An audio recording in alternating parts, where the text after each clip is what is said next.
What's up? Good Sunday evening. How's it going? Hey, Ruben. Hey, everybody. Yes. Good to Sunday see you, evening. Wow. Yes. 69, awesome. 69, dudes. It's the Bill and Ted line. I had to do it. You're going to get them started, man. That's okay. That's okay. They yes. 69 even when it's not episode 69, so that's okay. Yeah, they're animals, as you know. Yes. You know, guys, so what's up, everybody? As I told you guys, not only last week, but on Nikki B's show on Friday, I am going to absolutely keep my promise, and we are going to get into the art way sooner than any of you believe. I know you still don't believe me. And look at this. Watch. I'm even going to tease you guys by shouting out some of you, even though I said I wouldn't. And we'll still get into it in time. Number one Marvel fan, Tom. Oh, Mr. Red Jack. Peter Rowe, what's up? Mike, NSNR. Hey, Vivian, my lovely wife. Good to see you as always. Who else we got? Kavi, of course. Kavi. I'm disappointed. You're also a 69 guy? Oh, okay. Wedding, what's going on? Marcus, of course. David Barr, all the way from Australia. Love to have you here as always. What do we got? Who else is here? Look at all these comments. They're trying to do that. They're trying to comment a lot. So I get caught up in commenting so I can go back on my word, and they can tell me, yes, I told you couldn't do it, Yeah. Interactive. No, you're being interactive, Ruben. I get it. That's why the shows go long, NSN Art Mike, CJ, what's up, CJ? Good to see you. Who else we got? Marcelo, what's going on? Here, let me put you up. You're a good guy. Everybody's an asshole. You're a good guy, Marcelo. So okay, there we go. Let everybody else. They'll be jealous. Start the clock. You got it, Peter. Start it. Go ahead.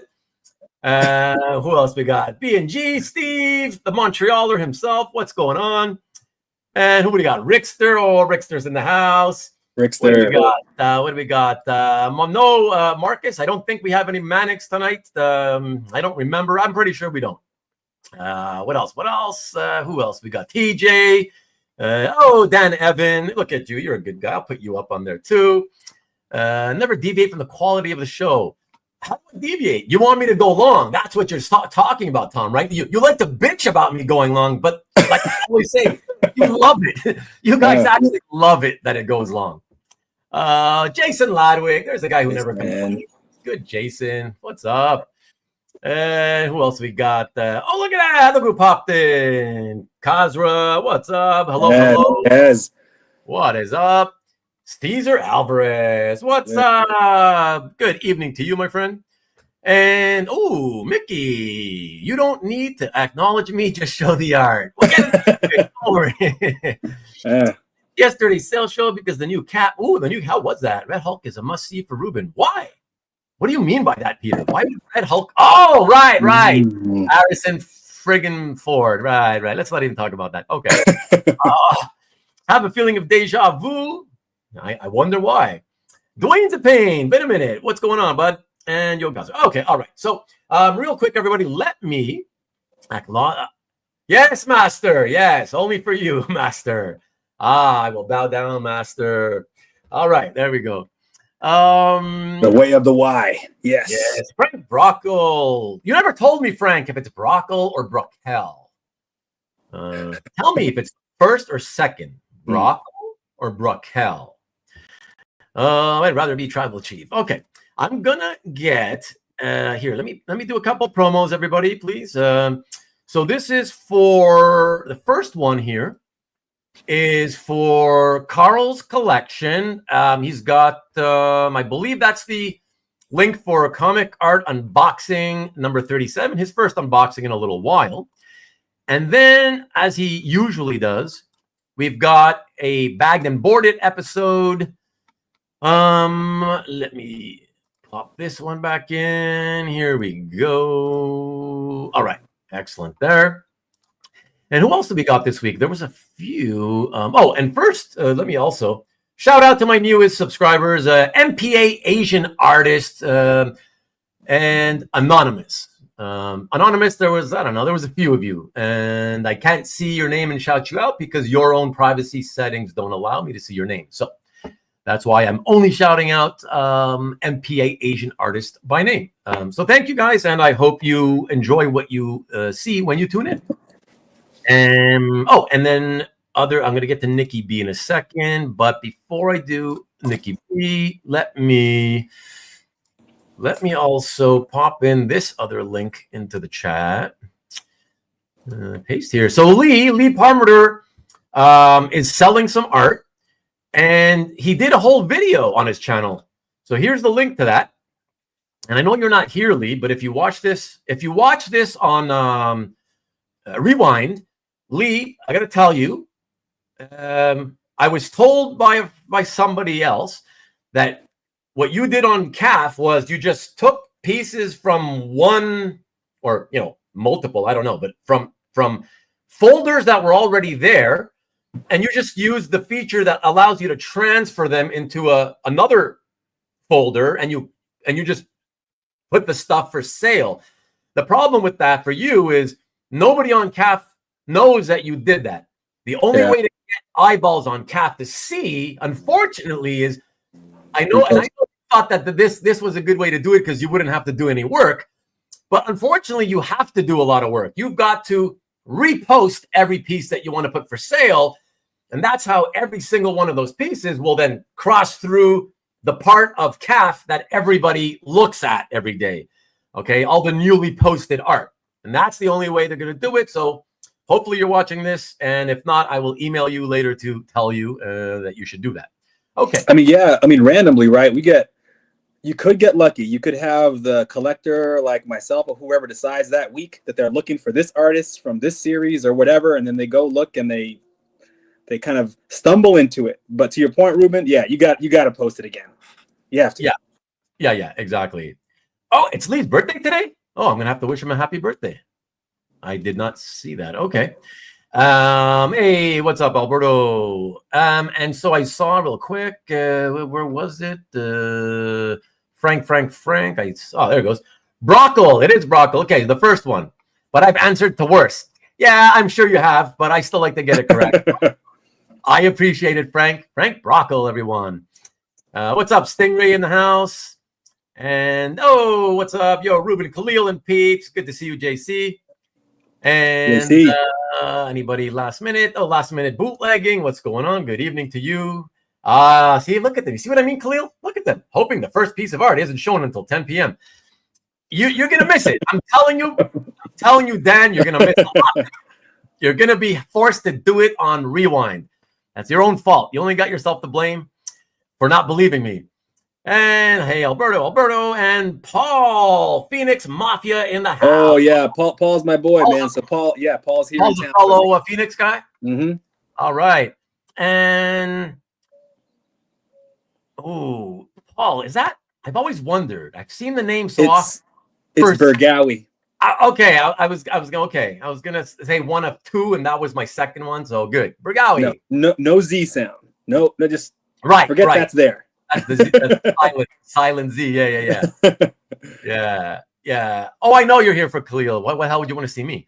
Okay, excellent. So that's done. And let me, as usual, the last one to do here. Everybody, please, just as always, go check out Nikki B on the EXP this Friday at 7 p.m. Eastern, 4 o'clock Pacific, and every Friday, except on those rare occasions where he needs to take a week off. Here's a more recent picture of him. Yeah. I'm not turning back the clock. Yeah.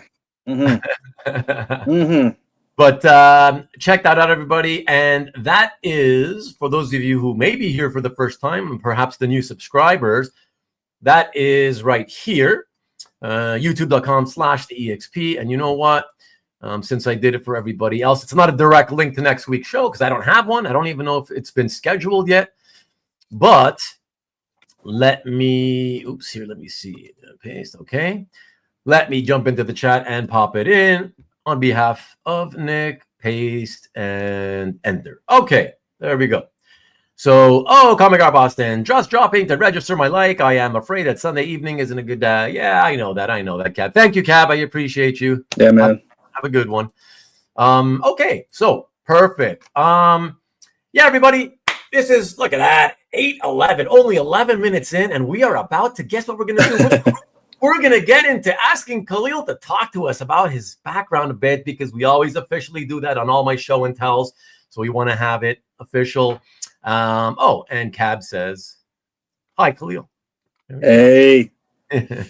Love that guy's collection. Nice guy. Yes. Sorry you can't be on tonight, but hello, man. Yeah. And you can catch this later on, right? I mean, so. Oh, yeah. Yeah. When he can, he does, so. But yeah, man. So yeah, let's get into this. Yeah, as I mentioned earlier, that's what I basically start the shows before we get to the art.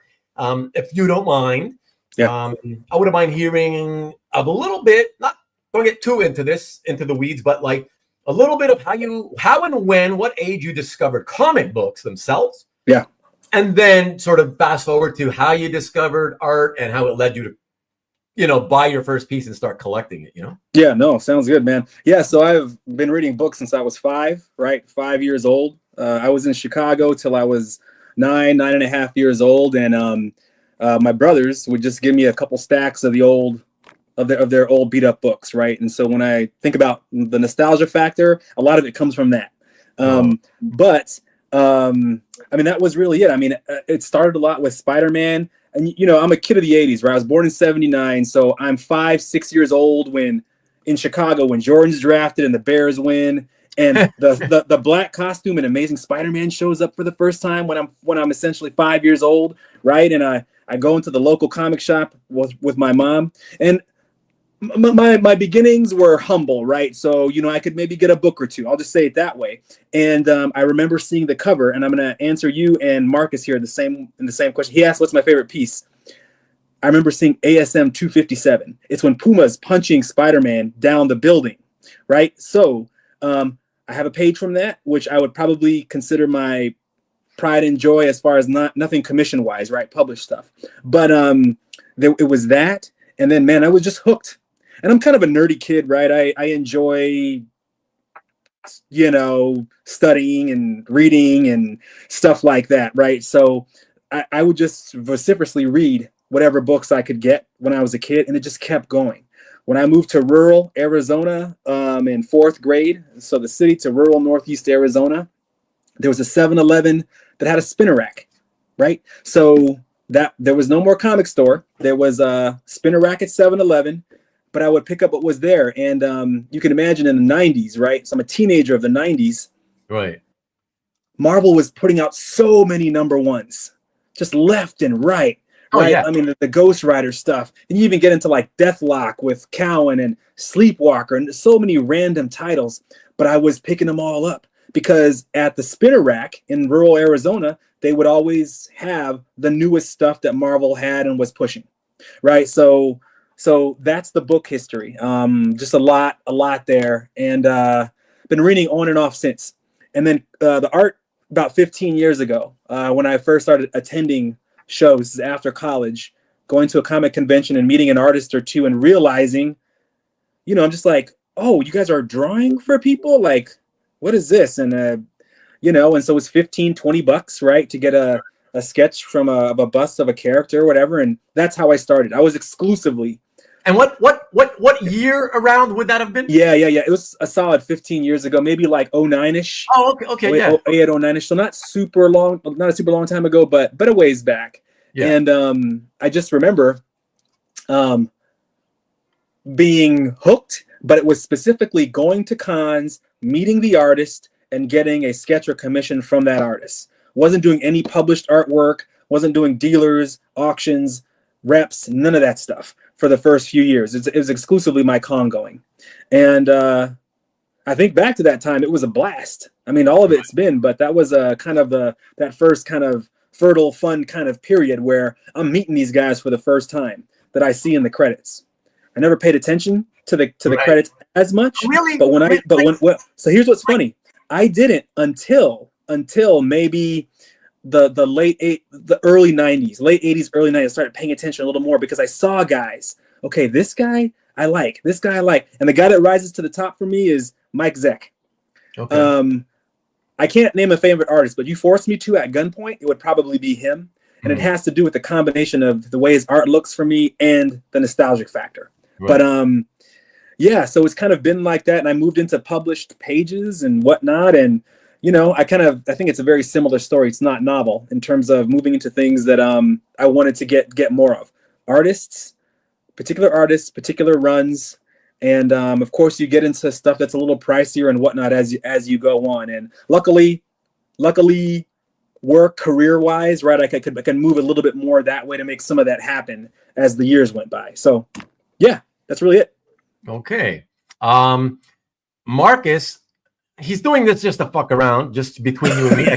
I can guarantee you. And by the way, even asking you what your favorite piece at all earlier, that was always it's just to get us talking longer, so the show goes longer. Anyways, whatever. Yeah, I know all his tricks. Yeah, but I'll put it up because I know we're making great time anyway. So yeah. Did KG buy Star Comics and New Universe #1s? Not New Universe, but I did buy the Star books. Again, I know I'm biased as hell, but being a child of the 90s, think of all the IP that was originally created at that time that persists, right, and is reinvented and relooked at to today. And the Star line, right? Thundercats, they had a short run of Silverhawks, and I was watching all those shows. So of course I was going to look at and try to get into the books, right? So the Star Comics, yes, wow. but I didn't get into New Universe. Yeah. Okay, but I guess I shouldn't be so shocked because I'm just thinking back now to the Star Comics, and I was like, oh, given the age I was, yeah, you would have been still a kid with Star Comics, right? Mm-hmm. Yeah. Okay. Yeah. Well, it's funny, right? Because they were the Star Comics books, at least the ones. Let's just take Thundercats as an example. It was only 24 issues. It was every 2 months. It was bi-monthly, and they're essentially adapting the show episodes to comic book form. But right, as a kid, I'm like all about it because these are two things that I'm into. So to kind of have them melded that way. Mm-hmm. Yeah. Yes, and I do have Thundercats pieces, older and modern, in my gallery. Yes. Yeah. Look, he's so excited. Marcus, look, he's starting to name off all the Thundercats, Strawberry Shortcake, Heathcliff. I didn't collect when I think about the funny books that I feel kind of, or shows that feel kind of kiddie. I didn't collect this book. Adventure shit, right? But the Muppet Babies was a pretty good show as a kid. The whole, well, think about it, man. Yeah. They would bring in all these films and kind of interact. It was a trip, but yeah. Mm-hmm. Yeah. That makes sense. Again, I keep forgetting you got to take the age into account. So absolutely. Thank you, Cab. I appreciate it. And by the way, he said yes, you have a collection, and he'll check it out later. Even Animax, says Tom. I don't remember Animax. It sounds vaguely familiar, but what you mean, the cartoon, or was that also a Star comic? Roy. Animax. What's up, Mark? How you doing? Hey, Mark. Take care, TJ. And did KG buy indies? He just wants to pull out the comics to keep us talking. Did you buy any indies at all ever? At that time, no. I mean, it was just kind of what I was exposed to, and I didn't search it out. I think where I kind of had to look at the indies was, the whole Image and Afterward, and then I was reading Wizard like crazy too, right? So. Oh, Wizard, yeah. Hey, what's up, Derek? Derek in the house. All right, Derek. That's right. That's right. It doesn't sound right. But No, again, it's all about context, though, right? So age, keep the ages in mind, and it makes sense, more sense, Can KG still sing the Muppet Babies theme? I don't know if he ever could sing it, though, Cosmo. Fair. I'm not going to do that here, Kaz. No, don't do it. Made me think of the Alf show, and you bought one in a dollar bin last week. I never watched Alf, but when I was I'd be flipping channels and I'd stop on it for a second and I'd see him and I hear him talk. I'd be like, and I just keep going. I just like that. Yeah, not my thing. at all. You either, right? Well, what's funny, so to speak about this whole time, right? I've been having some fun recently getting commissions, because I kind of got out of commissions and I kind of went exclusively published for a while. But over the last couple of years, I've been getting into it a little bit more on the commission side. You know, newer guys who just like their work.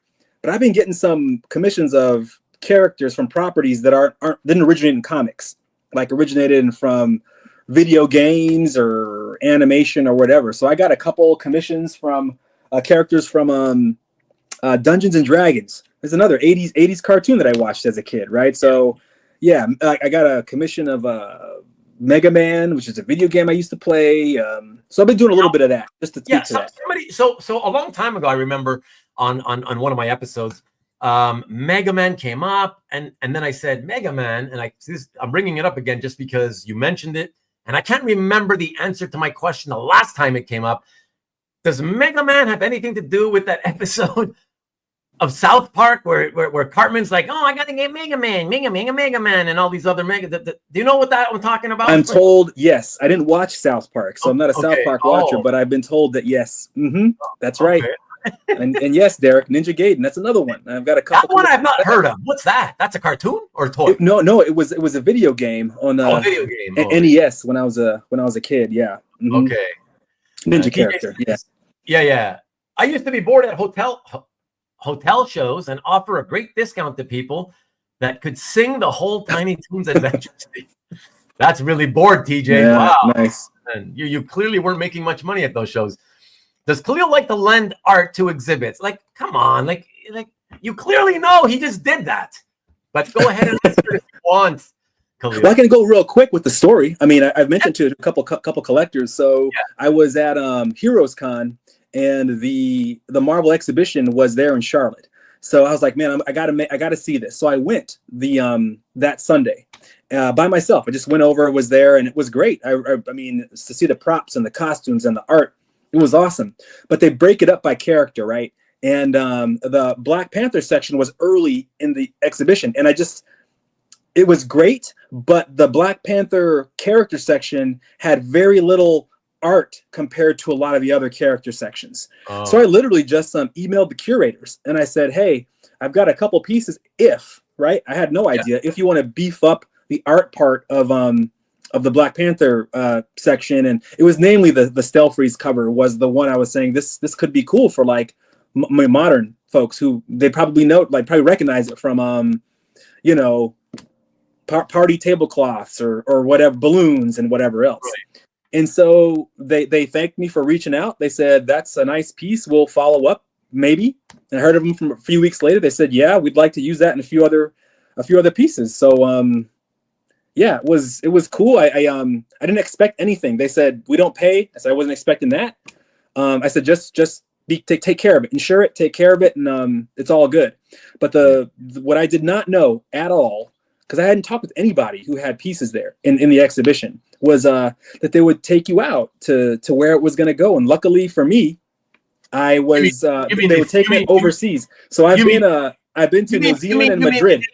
You mean they flew you out to these places? They flew me and my brother to New Zealand.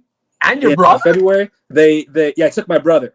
He's a great guy. He's a great guy, blue collar, hard worker. He just doesn't travel. So I brought him in, and my wife and I went to Madrid in November, and then we're going to Germany in a couple weeks. But are you saying all related to this traveling exhibit? Yeah, and they covered 2 flights and rooms for a couple nights. So they're even paying. Obviously, I understand the wife thing, but they're also paying for your bro. It's 2 tickets. Oh, 2 tickets. So okay. My wife didn't go to New Zealand. My brother and I went. Oh. Yeah. But she went with me to Madrid. So man, it's just I feel super lucky. I had no expectation around any of that. But no, it's been cool. It's been cool to just visit the exhibitions. It really has. Okay. Well, that sounds cool. We've got Paul saying out of the blue, I am awaiting my invite. To what?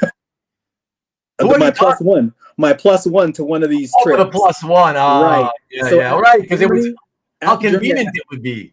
I think after Germany, I think there's one more. I think that's and it could be back in the States. Don't know, but yeah. Yeah, that's pretty cool. Yeah. So they're on loan for essentially 2 years. Yeah, look at it. Look at Tom. Tom's like, damn, I need to ask if they need anything. And sorry, so remind us all again, just because I'm a little bit confused. Who exactly is or what is the name of the whole touring exhibit? Yeah. There's actually 2 that go now, but they're brought on by I think it's Semmel Exhibitions paired with it's Marvel. I don't know who it is at Marvel. Okay. But it's they work on this exhibit, and the art is great. That's what we like. But they've got crazy like design setups, and they've got these videos, they've got costumes from the films, they've got props from the films, the MCU flicks. Yeah. So yeah, I mean, they've got these interactive kind of deals where you kind of see how a comic book is made. So no, it's pretty cool, man. It's pretty cool. It sounds very good. Marcus saying that the Ruben loaned his. As soon as I see strips, I'm like, oh, what's he gonna say now? Strips number 2 interior cover. They gave him tickets to the Red Light District. And I didn't partake. Just so everybody knows, I have a wife. I didn't partake while I was in the Red Light District. Okay. And Marcus, I post a piece on CAF probably once a week, sometimes twice, and he provides these lyrical comments. Are you telling me like I don't know this? But it's a trip, man. It's like it's one thing. So I actually comment a lot on CAF. I like to I think people appreciate it and whatnot. But yeah, what this cat does. Yeah. That's kudos, my friend. Yeah. David in Australia says, Kahlil, next stop, Australia. Oh yeah, I was close. Hey, shit! If I mean that's pretty close. If he could get you to go there, that's pretty sweet. Why not? You can't pass that up. Tom, you could open an exhibit in North Carolina with your collection. Exactly, Tom. Exactly. You got to get the gung ho. Fair enough. Marcus has a team of writers. We're all trying to figure it out. We know it can't just be him on his own. Like I said, unless he doesn't work at all for a living, and because he would have to spend literally all day every day, or unless I also said before he figured out a way, built some kind of software where it writes and posts for him. Otherwise, he may have people working for him. Who the hell knows, man? That's the secret. Nobody knows how. He's an enigma. He's an enigma. And I love it. Enigma. Absolutely. I do that for galleries who don't sell out and flip. What? George, I want some tickets to Australia. George. No kidding. Yeah, shout out George Hodge. He's a good friend of mine. We actually both we had some art, and Philip Thompson had set up a Collections in Black exhibition at the August Wilson Center, and him and I both had some art there, and we actually were there for the opening with our wives. Yeah, it was a good time. Yeah, that's cool. And I love the way how you talk as if I don't know who the hell George Hodge is, Oh, George, yeah, he's a good friend of mine. He plays music. He buys comic art. Sometimes he posts it on Comic Art Fans. Yeah. What's up, Corey? Oh, it's funny. Marcus uses AI from the future. Yeah, who knows? I have extra fingers for using AI. I got WhatsApp. The initial Terminator was on earlier, and I thought about Marcus for a second with the whole Skynet thing. Yeah, like what yeah. Yeah. We got that. There we got some good 90s kid stuff right there. WhatsApp. Dan, the Marcus AI explains so much. Yes. A great time, says George. CAF GPT. Maybe. Who the hell knows? We know it's something. We know it's something. WAI. That was pretty good too. we just know it has to be one of those. Could be anything. Could be it. We just know it can't just be him by himself on his own with his fingers. I mean, could he be the most remarkable human being? Possibly. Right? Ever? I mean, I don't know. Possibly. Certainly the biggest enigma, as you say. Right? Yeah. So no, Marcus is actually a Ruben-based AI from the future. But wiser. Oh, we're getting to the commercials now, are we? Oh my God, 33 and a third media. What do you That's mean? Phil. That's Philip. That's Thompson. Okay. I was gonna say because I was just about to say I've never seen you here before. So what do you mean you're late? You're never here. But good to see you, Philip. Yeah, 33rd. Wow, 33rd and a third media. What is that, by the way? I'm curious. Is that some kind of? He'll chime in. Is it a project that he's involved with? We'll let him chime in on that. Oh, okay, you can chime in on that one, Phil. Sorry, I'll say Philip unless you go by Phil. Yeah, Phil's good. Phil's good. Okay. I love Marcus, but there's no way anyone can do 70 posts a day. I calculated it out to closer to 80 in the low 80s. So I'm with you there. 70's okay. 70's doable if it's awesome piece, not what he does. Uh-huh. Right? I mean, if it's just like a 2-word comment, yeah. Yeah. But even still, like, come on, let's be serious. Even if it's a 2-word comment, and you're doing 23,000 comments in a, you know, like, trust me, Kahlil, like, even if you did nice piece like 80 times a day, trust me, that's still gonna take you a long time, man, because you still got to go into everybody's gallery, click on everything, click back out, right? Like, it's still man, I'm telling you. So that even makes it even more crazy when you think about just saying nice piece 80 times. That would take a long time. Imagine with all the rights, you know. Yeah, that's crazy stuff, man. He's a DJ too. Oh, Phil's a DJ. Yes, he is. Yeah. Oh, I'm not gonna try. Okay, Kahlil already said I can call you Phil, so it's good. He'll chime in spots. Yeah. You know? And that's why he posts 100+ times a day. I don't know, but we need a camera on Marcus 24/7. You know, actually, that's asking a lot, Stanley. What we do need is I think everybody would be satisfied if we just get Marcus on camera just one time, you know, and not pre-recorded. That would be interesting, you know. That's why Ruben only goes to certain galleries. He actually is commenting on them via Marcus, right? Right. Well, according to Kahlil last week or the week before, whatever, he said that I, other than Marcus, that I put the most comments last year, which I kind of blew my mind. But like, okay, and I do know it takes a long time for me. It does. Dude, I think I was one year. I was either 2 or 3, something like that.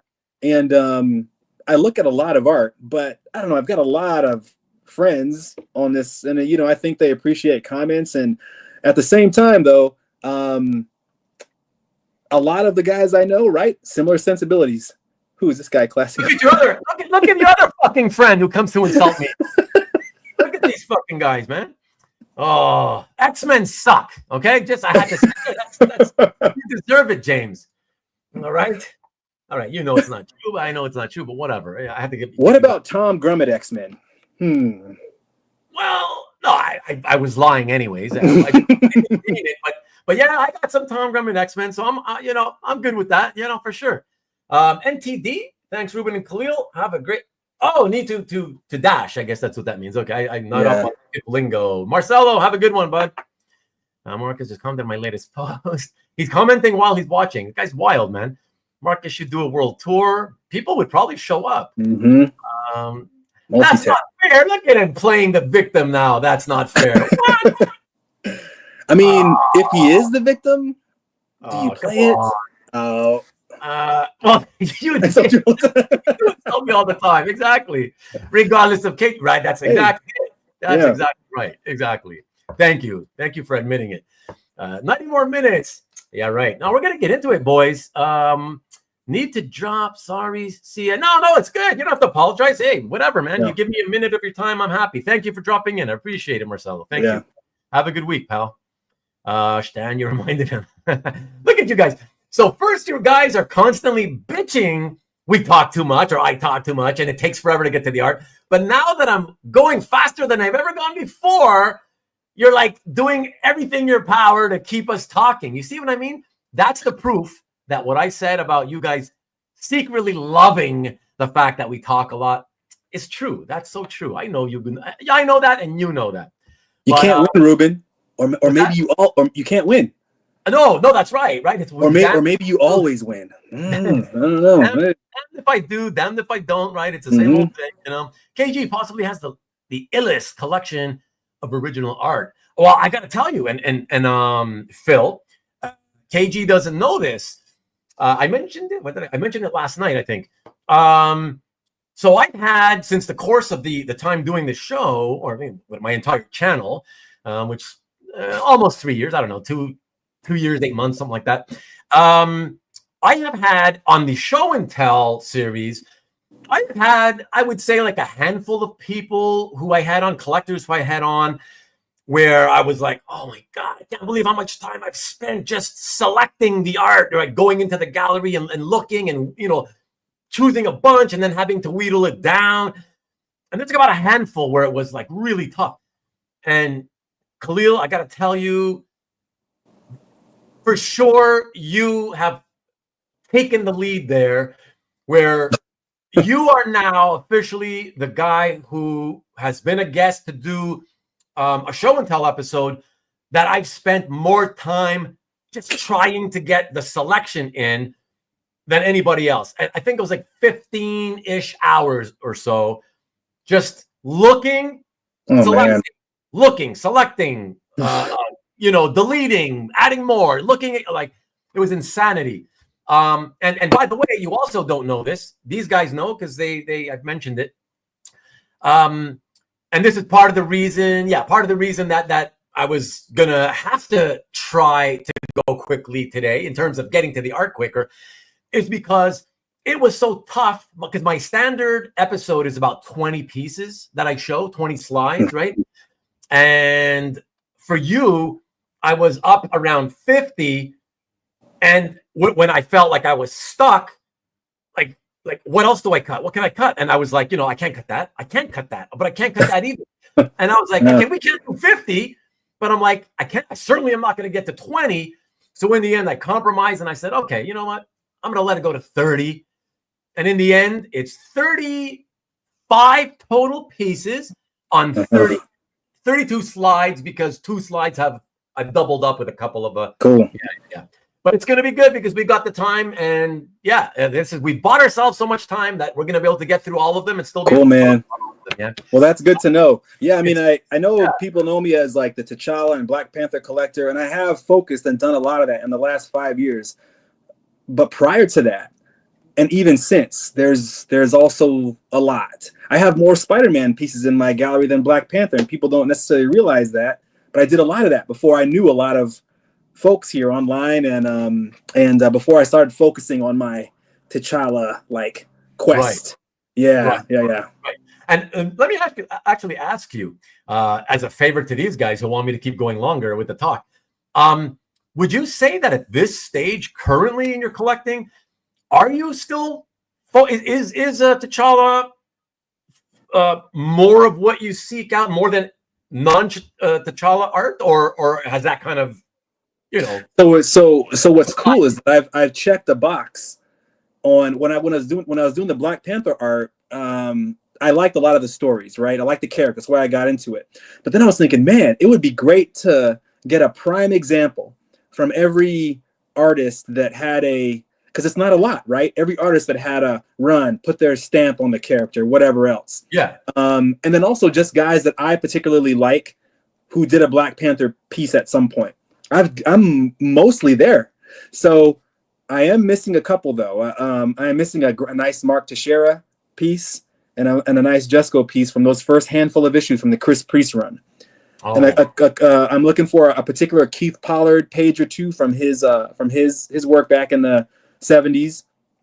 And at that point, it's gravy. So yeah, I would say T'Challa's still on the mind, but not more than other things that I've got on my list too. Mm-hmm. Okay, out of curiosity though, did you ever, like, for example, when the year ended 2024, did you by any chance at any point or at any point during the year look through the purchases that you had made throughout the year and get a sense as to how many were T'Challa and how many were not? Have you done that, or do you have any? No, not. I mean, I think I don't really do that. But to your point, when the year was over, I kind of take stock. Like, what did I post on CAF, and what did I end up doing, right? And if you had to pick a character that was featured in most of what I got, it's probably in the Black Panther realm or world the last few years for sure. But less and less so. I mean, if you look at probably 4 or 5 years ago, it was a lot, and it's a little less so now, right? Because I don't have nostalgia for Jack Kirby just because of when I grew up. I appreciate him in the medium, but I wanted a great example of his work, and what better than from Black Panther? I checked that, and so I don't need another. There are certain artists that I've checked the box on where I don't go back to the well, I guess. And so, yeah, I mean, I feel it's rough when you didn't make it a priority on some things to do it earlier. But on the flip side, I've been fortunate to be able to check a lot of those boxes. I know it's hard for you. It's harder for you to not feel this way. It's easier for me to say, but I still got to say it. Don't sweat that, because, like I said, right. I've always been interested in a lot of the same type of stuff you are. I knew in advance a long time ago, that I said, eventually when I get Kahlil to come on, I knew that I would have a lot of fun with your collection because of that, right? Yeah. But don't sweat it about whatever the pieces that you feel you're still missing or whatever, because first of all, you've come really far, given as well the fact that compared to me anyways, I always think about myself, I haven't been collecting art that long. Like, it's long. It's not, you're not a newbie by any means, right? But sure. I think in the time that you've been collecting art, I think it's really impressive, the collection you've built. I just have to say that, like, I really do. So, yeah, man, I think just in good time, all in good time, as they say, these pieces that you feel you're missing, and they're gonna come. I know they're gonna come. Yeah. I mean, in the last 2 years, I probably sold or traded more than I have in the 6 or 7 before that. Yeah, just because of where things have gone and where I'm going and where I've had to kind of prioritize. And I know I'm not unique in that with a lot of collectors, but what is like, for example, right? I said Mike Zeck, right? So when I think of Kraven's Last Hunt and Secret Wars, these are things I wanted to hit, and I was happy to have done that. And there are Spider-Man artists that I wanted to make sure I hit, so I was able to do some of that. So if I can easily say the majority of my, I'm hoping to make this happen, they happened. And so, and I always tell myself with this stuff, man, if it ever becomes if it ever feels burdensome or adds a stress, then it doesn't need to be. I don't need to be doing it, because this is fun. It's an outlet. It's it's what I do for me, and there are other things that cause all of us, and myself included, stress and for sure. Tougher moments. This is not going to be one of them, and if it is, then it's time to go. It's time to go. Yeah, that's right. Absolutely, excellent. And with that, let's get into it, shall we? You ready to go? All right. I don't know, and I have no idea what you picked, so this is great. Exactly. Cool. No, that's everybody. Everybody always tells me the same thing to a man, that they really love the fact that they, first of all, for 2 reasons, they don't have to do the work in picking, right? Because it takes time, but also they like it's more fun because it's a surprise, right? The surprise factor. Yeah. So let's do this. I'm gonna cue this baby. First one up. Let's see here. All right. These guys all know, by the way, Kahlil, that every now and then I like to throw them curveballs. And they all, I'm sure, are assuming I'm going to start off with a T'Challa piece. And I'm a little bit too smart to do the obvious thing. Not only am I not starting off with Black Panther, I'm not even starting off with your favorite publisher. Check this out. All right. Oh, yeah. Mm-hmm. Get that. So I have 2 pieces by David Finch, and there's a particular comic that if ever it comes out, I'm gonna make my darndest, or effort to try. But I feel pretty set with him because of two pieces I have, this being one of them. And so it's just a beautiful shot. It's just a beautiful shot of her. And I think that, Princess Diana has one of the best costumes, looks, and books. And you'd be surprised. I have my one Neil Adams piece is of Wonder Woman. So it's on the wall here in the room. Right. But the hair, if you look at the inks on the hair, so this is just as much, it's Richard Friend. I got this from him directly. It's right up there with Finch as far as the contribution, I think, in terms of the whole image. I think, particularly with women, he's his best inker, at least from what I've seen. But look at the hair. Look at the right hand kind of touching her thigh. These subtle things. Look at the boots and the shadow coming because her boot is lifting off the top over her shin a little bit there. Yeah. And she just looks, she looks elegant, pretty, but also strong, and what she is. And then you got some headshots on the left. This is a layout that I think Finch uses pretty often. Is the full splash, the full vertical splash on one side with a couple panels next to it. Yeah, it's very nice. Yeah, I believe it or not, I also, for me, of course, we know what the obvious thing people would be buying for, but I also think that it's such a great bonus to have a page like this that also has two really beautiful portraits on the last two panels.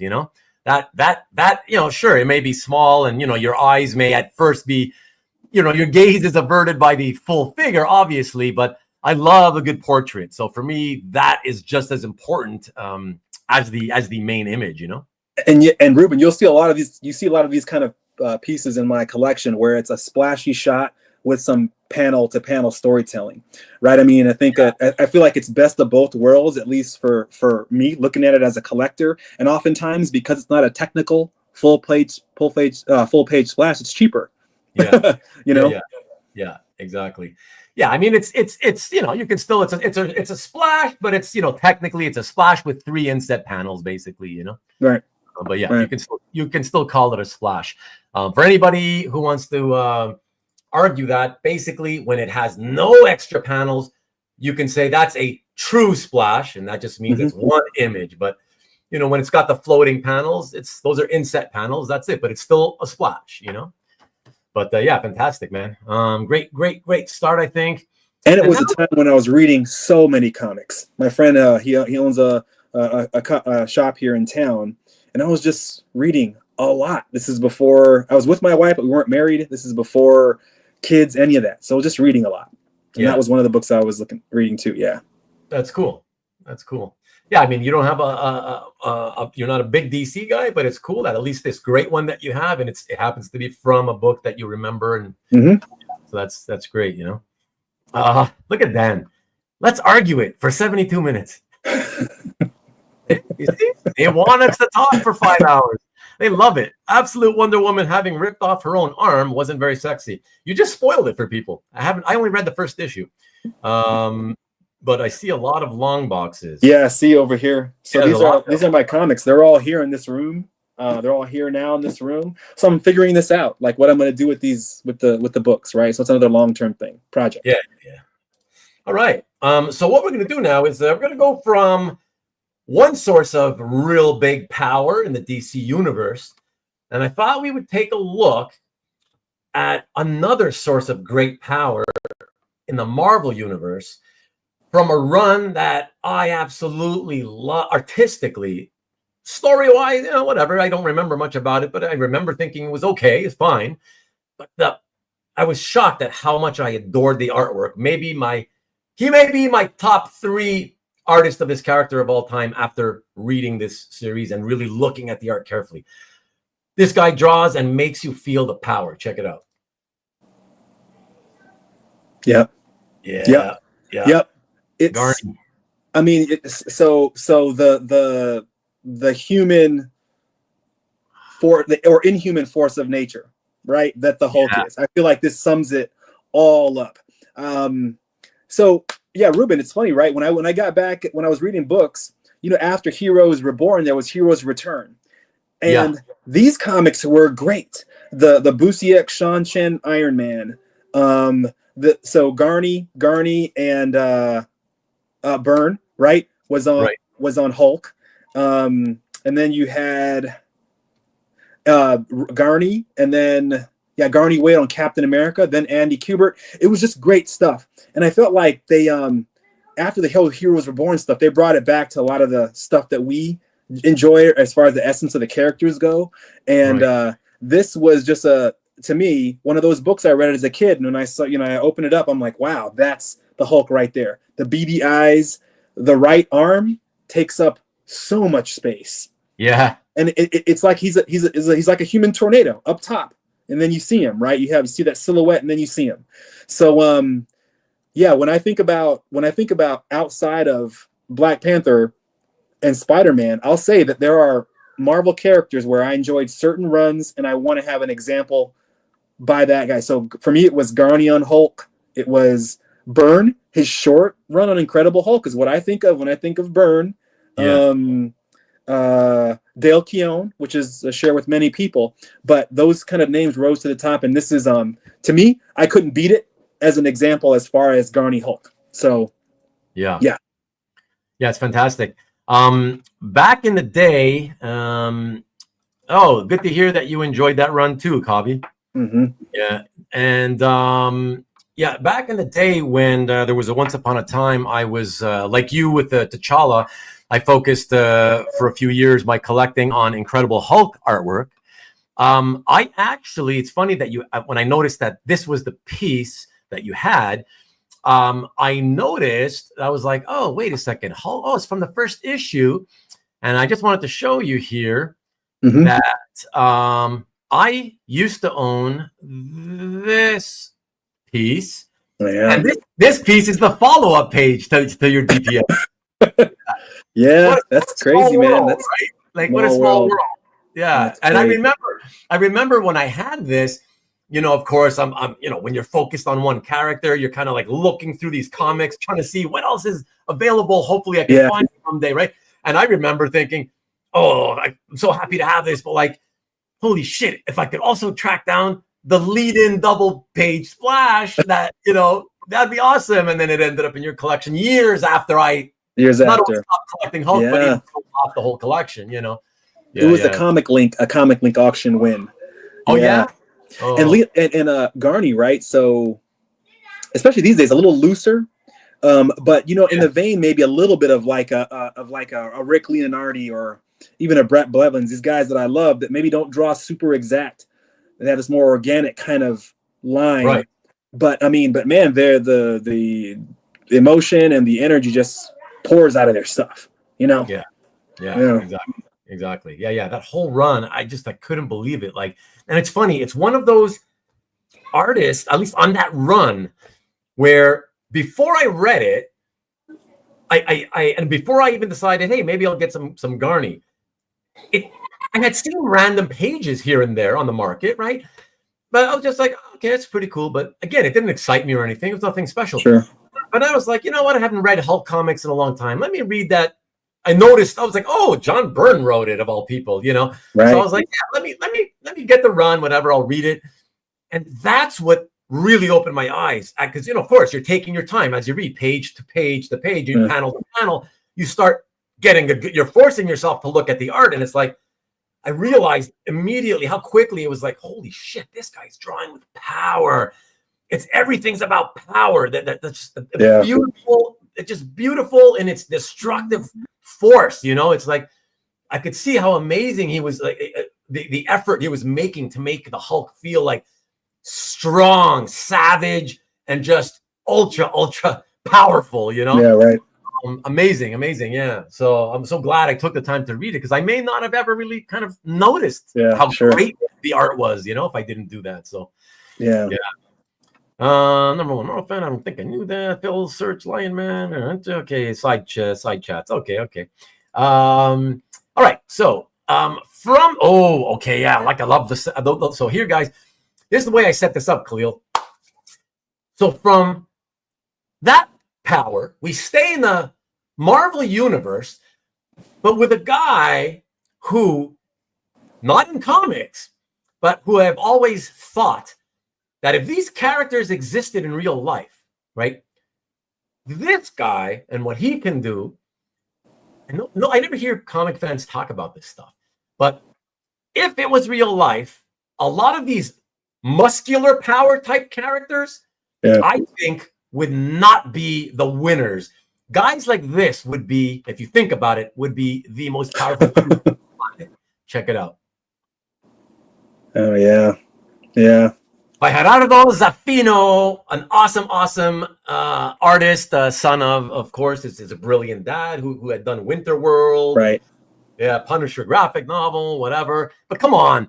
I mean, when you can control people down to, a human being down to their very molecules, you know what I mean? Like, you could do anything to somebody. Like what is the Hulk gonna do to you if just with one thought you could probably, I imagine, disassemble his body into separate molecules, right? Like, think about it that way, right? Right. Well, I mean, I was introduced to the character in Secret Wars, right? Right. As a kid. And he was Owen, I forget his last name, Reese maybe, but Reese, he was kind of this mild-mannered, kind of nerdy, kind of whatever. And I remember Doom being like trying to like, get this guy on his side, kind of manipulate him, because he knew what you're saying. He knew what you were saying. Like, if there's anyone here that could just do whatever he wanted and take care of this, it's this guy. So you're right. And I picked this up from Mikhail, actually. Thanks, man. I picked this up from him directly. I was it was a combination of that and nostalgia from Secret Wars, but then also that kind of, you love the lighting coming up from the bottom, right? And just that display up top, design-wise, of the whole molecule part of his power, of his name. So yeah, man, it's what I'm happy to have. And I agree with you. He and I actually think he has been written in some stories on the Ultimate side at that level of a Galactus or really? Those cosmic beings. Yeah. Really? Interesting. Yeah. Interesting. Because I haven't been a regular reader in decades, but so, because of that, my I have to admit that my longest lasting memories of him, I admit, they come from Secret Wars. Yeah. So to me, it was like, I just remember, the simpering like a weasel, like a spineless weasel, right? Constantly looking like he's crying. And I was like, oh, God. Yeah. I'm like, you should be able to destroy all of these people in an instant. Yeah. And when he took a little slight, he would just be like, bam, the concrete surrounds you, and that's it. Like, or he would change one of the Wrecking Crew, right? He changed one of their suits into like just a hard casing, and he just fell over. Yeah. So to your point, I'm like, yeah, exactly. This guy, so, he was a romantic at heart. Yeah, in that series, Volcana, or Volcana, yeah. Yeah. He was just slavishly like following her around and shit. That was so. That's right. Fun. It was funny in one sense, but at the same time, I was also annoyed by him because he was like too wimpy. I was like, you should be destroying these people. Stop doing that. Yep. Rodney, what's up, man? Good to see you. That's funny. I love A Night of Fighter. Yeah, like that's it, man. Gerardo's stuff is so good. Yeah, just that visceral. I mean, like his dad, that visceral kind of edgy quality to his stuff. Yeah. Yeah, so organic with the inks, Oh my God, so. And by the way, I've said this before. Again, it's just an opinion. But for me, after seeing like over the last few years, all these people posting occasional pieces by him and a mixture of published covers and commissions, I came to the conclusion about I don't know, it was last year, the year before. I'm like, you know what, like. I think he has gotten even better than his dad was. I like his stuff even more than I liked his dad's. That's my opinion, but yeah. So really amazing stuff. Gerardo. Okay. All right. Excellent. Let's keep it rolling. And speaking of Secret Wars, this is not Secret Wars, but don't take out Kahlil. But you'll see in a second why I said that. Check it out. Oh, Yeah. yeah. Yeah. Oh gosh, this is phenomenal, Kahlil. Like what? Like if to have one. I can. Oh, and I'm can, sorry, and I really am sorry, but as you talk, I'm going to see if I can. I made a mistake on copy and paste, and I'm going to see if I can over the next. Try to talk for a couple of minutes. I'm going to try to see if I can go grab my template and remake the slide so I can put the correct artist on there. Yeah, this is. Okay, yeah, this is Mike, Zeck. This is Mike, Zeck, and John Beatty, right? So the dynamic duo from this time, and yeah, to me, it's just a perfect example of his stuff. I won it in an auction. Like I said, I'm a huge Mike Zeck fan. It was Kraven's Last Hunt. It was Secret Wars, and then later on, right, it was The Punisher, and then I went back because I liked the artist to look at his Cap stuff, and yeah, to me, and of course I'm a little biased, but this is on par, if not better, than a lot of the Cap shots in many of the covers of the time. It's just, Cap doing what he does, busting out of that bottom panel. One of my favorite things in books is that panel break when they do it the right kind of subtle way at the bottom. So he's almost kind of leaping out of it. He's busting out a panel at the same time he's jumping out the window to get these guys.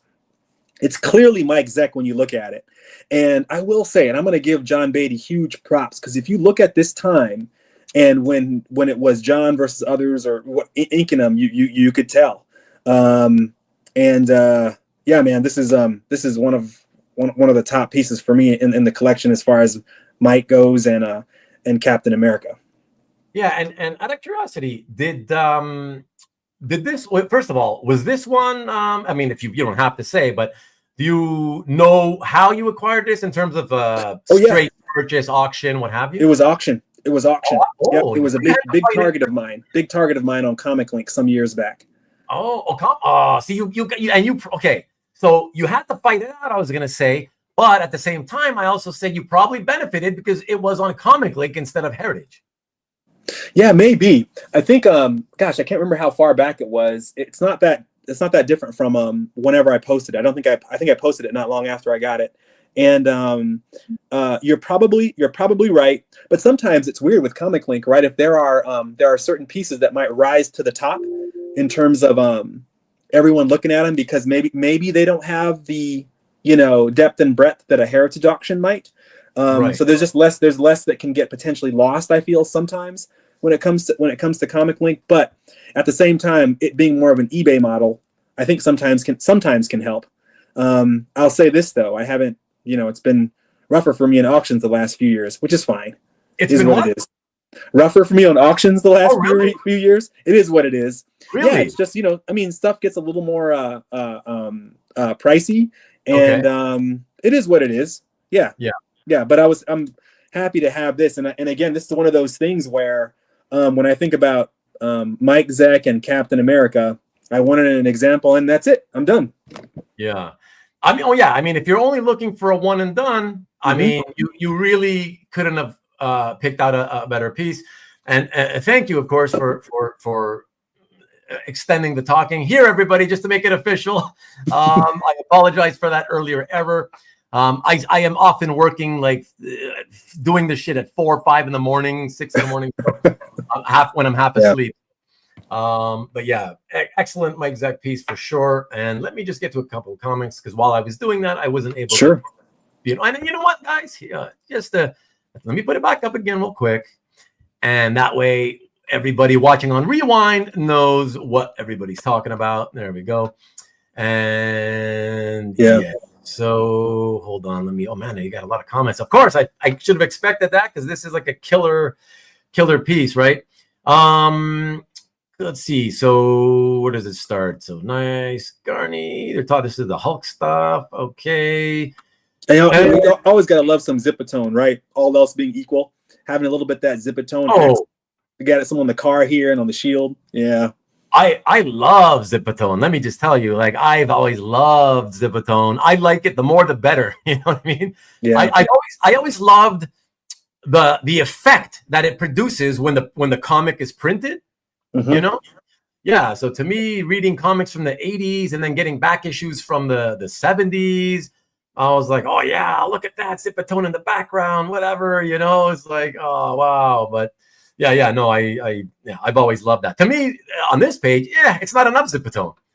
you know? Yeah. But I will say the only times I hate it and I regret that there's Zipatone is on the occasional rare piece where you have the original art and it's either peeling or it's been gone for years and all you see is a glue stain kind of thing. You know? Sure. No, I hear you.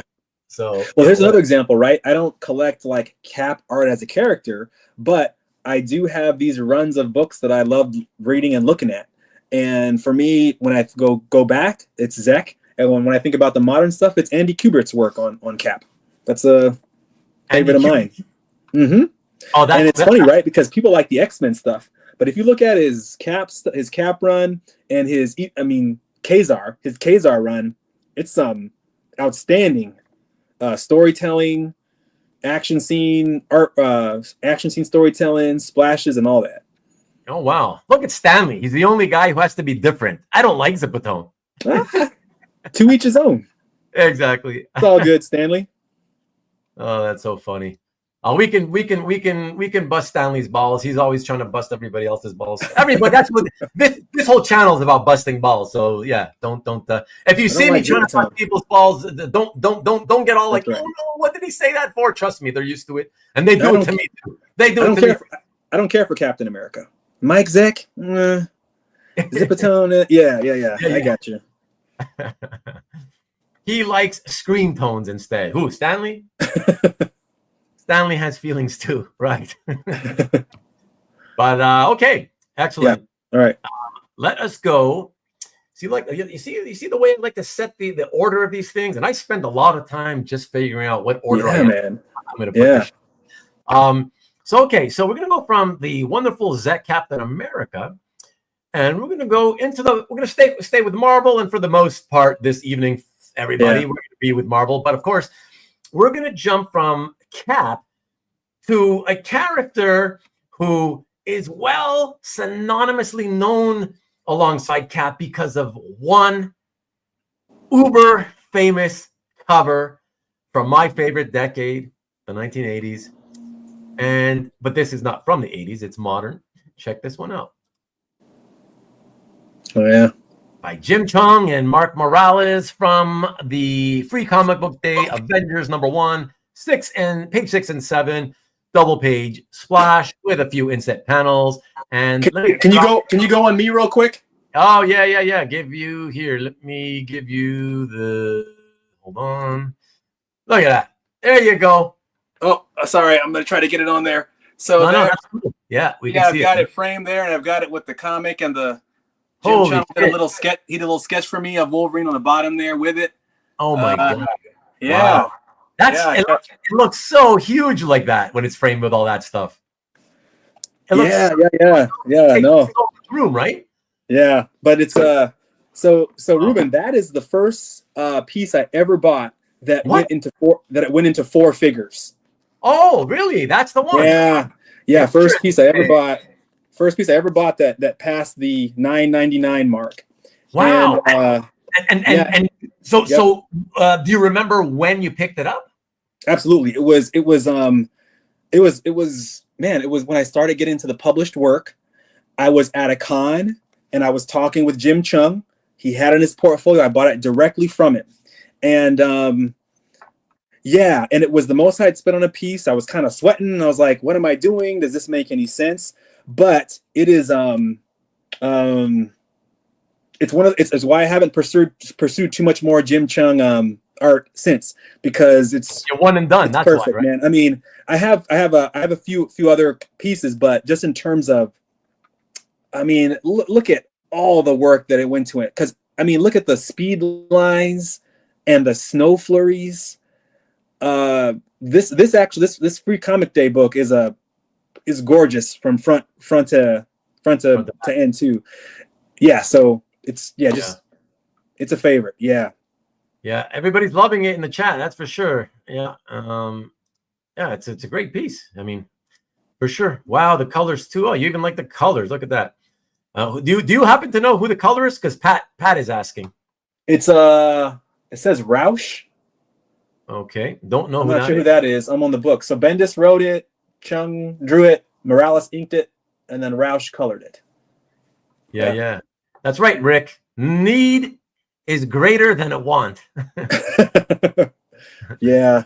But I got a nice pick with him a few years later, holding it before I had it framed and stuff. So yeah, it's and also again, another character I don't collect, but there are a handful of guys that I just love the way they drew this guy, Wolverine, and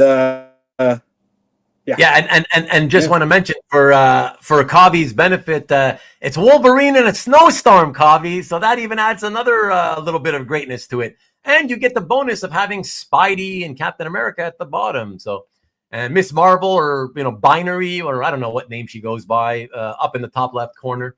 But they erased her. I just noticed they erased her. Clearly. They did. She's not on the published. Oh my gosh! Look at that. They just wiped her out. That's always fun too, right? That's always kind of interesting to see when they make those editorial changes. Exactly. Yesterday, just so you know, so I was doing a sales show, and I was showing a piece from that I have, a page from the Dazzler Marvel graphic novel, and it's a piece where most of the panels on it didn't make it into the book, because they showed her in like 3 consecutive panels, pretty much fully nude, but very strategically hiding, nipples and, everything. But still, she was fully nude. And so they even though it was for a graphic novel, which was intended for adults, they still censored it, And I was saying that's I love stuff like that, because 99.9% of the greatest, all Dazzler fans in the world will never know about the existence of that, right? Same thing with this piece, right? If you're a Miss Marvel fan, it's kind of like, look at that, holy shit! Like, she was actually in there originally, right? That's right. Yeah, it's fun, and it's fun, right? It's and so we all like the fastball special, so it's a twist on that too. Luke Cage is actually tossing him at this snow monster. Oh, okay. Yeah. And Stingray says Carol was Warbird at that point. When you say Warbird, if I'm remembering correctly, the only X-Men I've read in decades was, I was reading for a while the Astonishing X-Men towards the end of the run, and there was a girl named Warbird. Is that the one? Is that the character you guys are talking about? I think that's it. I don't know any other Warbird. I think that was her name, Warbird. Was that it? But anyways. Fastball special made more clear this way. Yes, Wolverine in a snowstorm greater than Daredevil in a rainstorm. What? They're both pretty great. Come on. Snowstorms are good in comics. Only good in comics. Yes, that's right. Only in comics. That's right. Forget reality. Can't stand them. Timothy Finney. What's up? Sorry, Timothy. It's been this past week was very, very busy. I will reach out, and I'm still busy, but I haven't forgotten you, just so you know. I will be reaching out soon, okay? Rude is thinking of Mark Wahlberg. What do you mean? I'm saying Warbird. Oh. I don't remember a Warbird in X-Men. Busiek renamed her to War. So what was her name? War something. It was at the end of the run when what's the guy's name? The cover artist. Well, Mike Perkins was doing it for a while. And the cover artist was that guy who Albert Moy just started representing him like this week. Forget his name at the moment. Dustin Weaver. Yeah. He was doing it at that time. Thank you, Kahlil. Yeah. It was, I don't know. She has some weird kind of headgear thing. She uses some kind of a sword. I don't know. Not Warbird. I don't know. I can't believe there's nobody. Marcus, I'm shocked. You're usually my savior for this stuff. How can nobody know who I'm talking about? He'll follow up here in a minute. Very few people were reading Astonishing X-Men at that point, I guess. What was the Shi'ar warrior's name? Which one? I don't know. TJ, I don't know.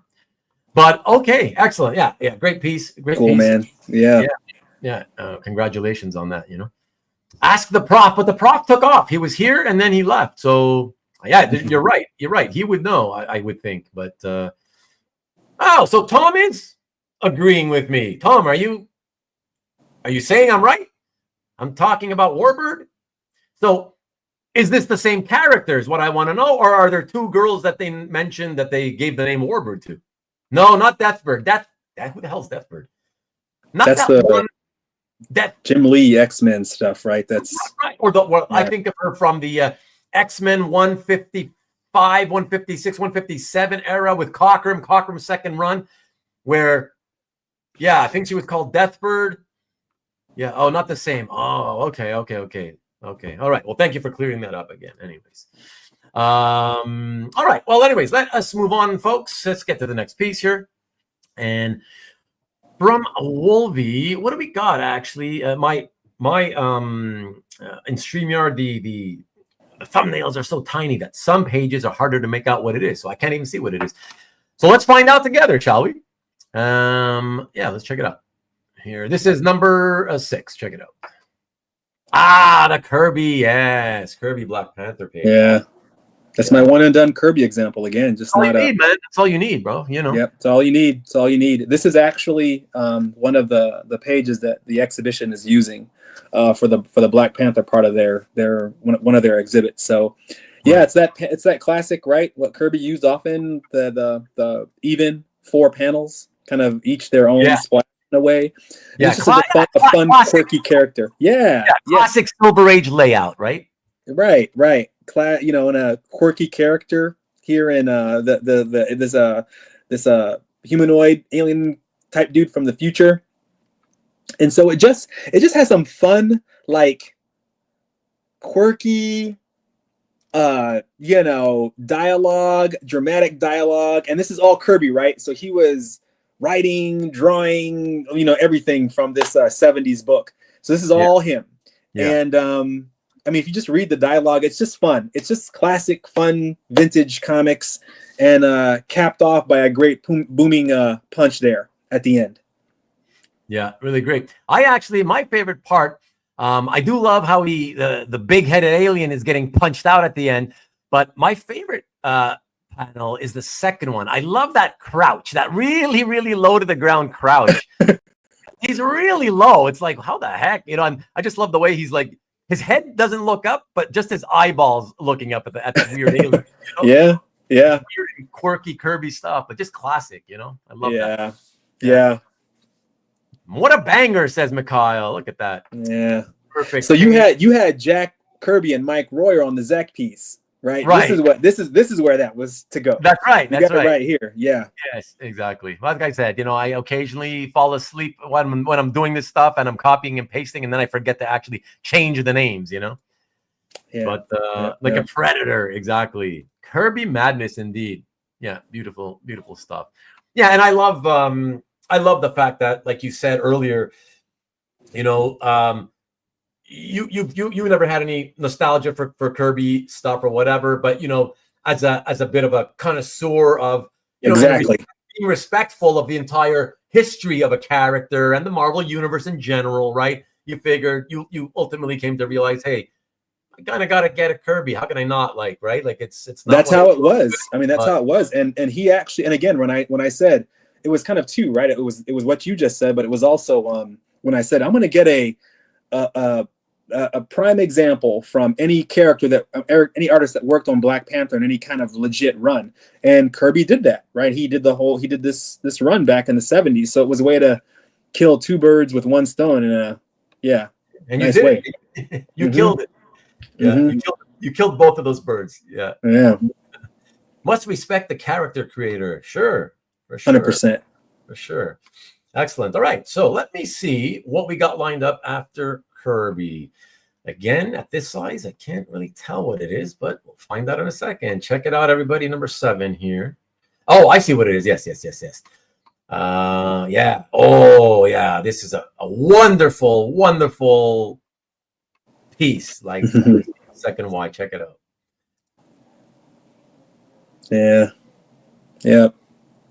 Steve Skroce, I think. On Amazing Spider-Man, and I think.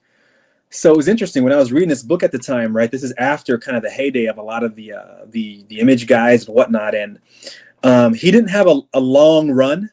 No, because he went to work right outside of comics. Yeah, but there are a few issues from his short run on Amazing that are like burned into my brain, and one of the issues is this one with this particular DPS image, and it's become the case, right, where the whole multiple images to convey movement that we saw a lot in Spider-Man books back when became less and less the case. Whatever, for better or worse. But the fact that you can see this many images of him, love this one. Mm-hmm. Yeah. I mean, I think every fan who grew up with Marvel, I can't imagine. I've never heard a single comic book fan ever say, "Oh, you know what, man? I really hate it." Like when they, like in the Spider-Man and Daredevil comics, like when they would show these scenes of like a main image of Spider-Man and then a whole bunch of other images outlined behind him, trailing him, showing his acrobatics. Oh, I really hate that. Like I've never heard anybody say that. Like everybody loves that stuff. Yeah, quite the contrary, right? Like that's how it was. Because it's just a fabulous way to show movement, Yeah, absolutely. And I kind of poured over all the twists and turns, right? There's the one here where he's kind of doing a handstand with the splits before he jumps to the next ledge. So yeah, each image is kind of its own like figure. And then that whole it's its own figure, but that whole the sum is greater than the whole is greater than the equal. The whole is greater than the sum of its parts. Than the sum of its parts. I think about that sometimes with this comic stuff. When it comes to, the panels or the individual images kind of melding into the right. Oh yeah. To the right one, yeah. Yeah. This is let's do a little strobe effect, everybody. Whee! Yeah, it's fantastic. Yeah, really. And this is fun too, because I don't spend enough time looking at some of the art that I've had for a bit. Yeah, most of it's in portfolios. I don't spend as much time looking on CAF at pieces that I've had up for a while. So don't feel bad though, because like it's funny. A couple of weeks back, I had Carl Choi on doing a show and tell, and then he said the same exact thing you just said. It's one of the nice things that he said. This is really fun because I don't spend enough time looking at the collection, and this is a way to it reminded me of everything I have. And then after the show, the next day I went in and I started looking through my collection. Good reminder, right? Yeah, right. Yeah. So okay, and I know I put it there. So there were 29 Spidey figures on it. Oh, yeah, I counted them and I put it on my description. Wow. Yeah. Wow. And Stanley wants to know what Spider-Man version do you mean the person inside the costume, Stanley, or version of Spidey, like artistically? What do you mean, Stanley, about that? Or want to quickly answer both of those questions? You have a favorite Spidey artist and a favorite person inside the costume? Yeah, I mean it's always Peter, right? I mean Peter's the guy that I grew up with, that most of us did. Yeah. I do, I have enjoyed a lot the whole Miles and him showing up, right? There's been so many Spider people, but the combination of the books and those the first movie Into the Spider-Verse, that blew me away. It's one of my favorite movies, not just animated or comic movie or whatever. It's one of my favorite films ever. And so yeah, it's Peter, then probably Miles. But as far as the books go, I grew up on Friends, so that's my nostalgic kind of place, is that 80s black costume, and then back into the red and blue stuff. And Spectacular at the time, it was Al Milgrom and Herb Trimpe. They were drawing the Spectacular book, and there was a lot of this drama with him and the Black Cat and their whole romantic drama. And that was dude. That was such like most people. I always felt that yes, Amazing still had the best stories and artists, but that era especially, I really was loving Spectacular. Well, I used to call it Peter Parker, but the Peter Parker book, right? But that era of the whole from around, I don't know, late 60s, or was it into the 70s with that Black Cat, the Kingpin? And, for me it was late 70s through like 100 or so. Yeah, that's right. Exactly. 100 is one of my favorite comics of all time. It's the Spot, it's Kingpin, Pete and Black Cat, they break up because they realize it's not going to work. Kingpin reveals his her bad luck powers are what's been messing him up because she spends a lot of time with him. There was just so much. So I agree. That book was great. So I love that era. As far as modern, the Spot got introduced in that book. Yep. As far as modern guys, I really enjoyed that. So Ryan Stegman is a popular modern artist, but he did some Spider-Man and some Superior Spider-Man back, it's probably 10, 12 years now, that I really enjoyed. I remember seeing his stuff and thinking, I feel like it's a mix of some of the McFarlane, but also with the John Romita kind of the John Romita Sr. Look. And I was like, how do you meld those? And I just felt like I was seeing it, and his stuff has a lot of motion and movement, and it goes across the page, which makes sense for Spider-Man. So I guess I'd name him as one of my favorite more modern guys that have had a run on him. Yeah.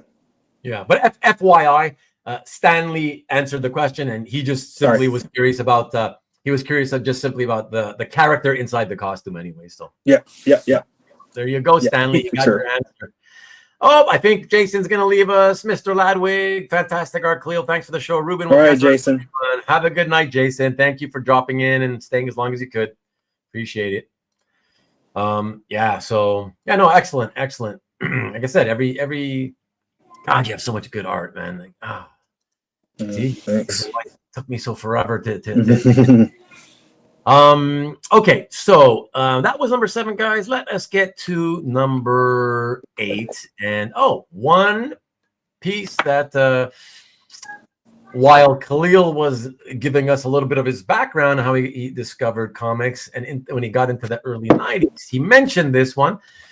And I love the artist. And I figured I'd show you guys this. Check it out. Yeah. I have to say, despise the colors, but love the art. Yeah, and it's large too. It's on a big board. Oh, really? Yeah. But again, this is one of those books that when I was living in northern Arizona at the 7-Eleven spinner rack, where I bought the first issue and I kept following it, and it was a pretty cool story, man. It was like I hadn't really read Deathlok before this, so it was a newer Deathlok, Michael Collins, right? And there was a lot of just tech, there was so much story along the whole when it comes to technology, and Michael dealing with being this new Deathlok and him interacting with the system, I don't think it's AI, but the system that's part of his suit.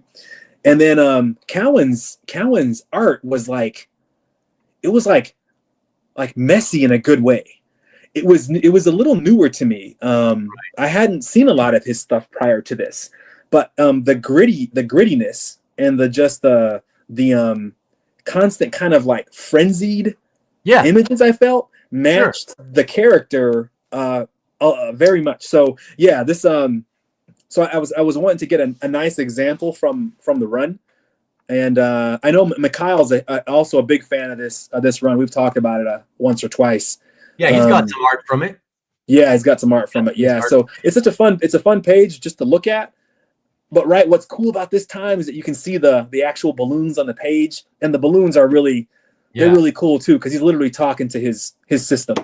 Yeah, you got the old school sort of a digital on a screen lettering there, with the green ones, right? Yeah, it's really fabulous, and that leads me to ask you. Perfect time to ask you. Good segue.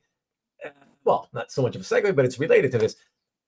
Given how you were feeling at the time, just sort of discovering Cowan's art and feeling like, wow, it's scratchier and it's sort of frenetic and energetic.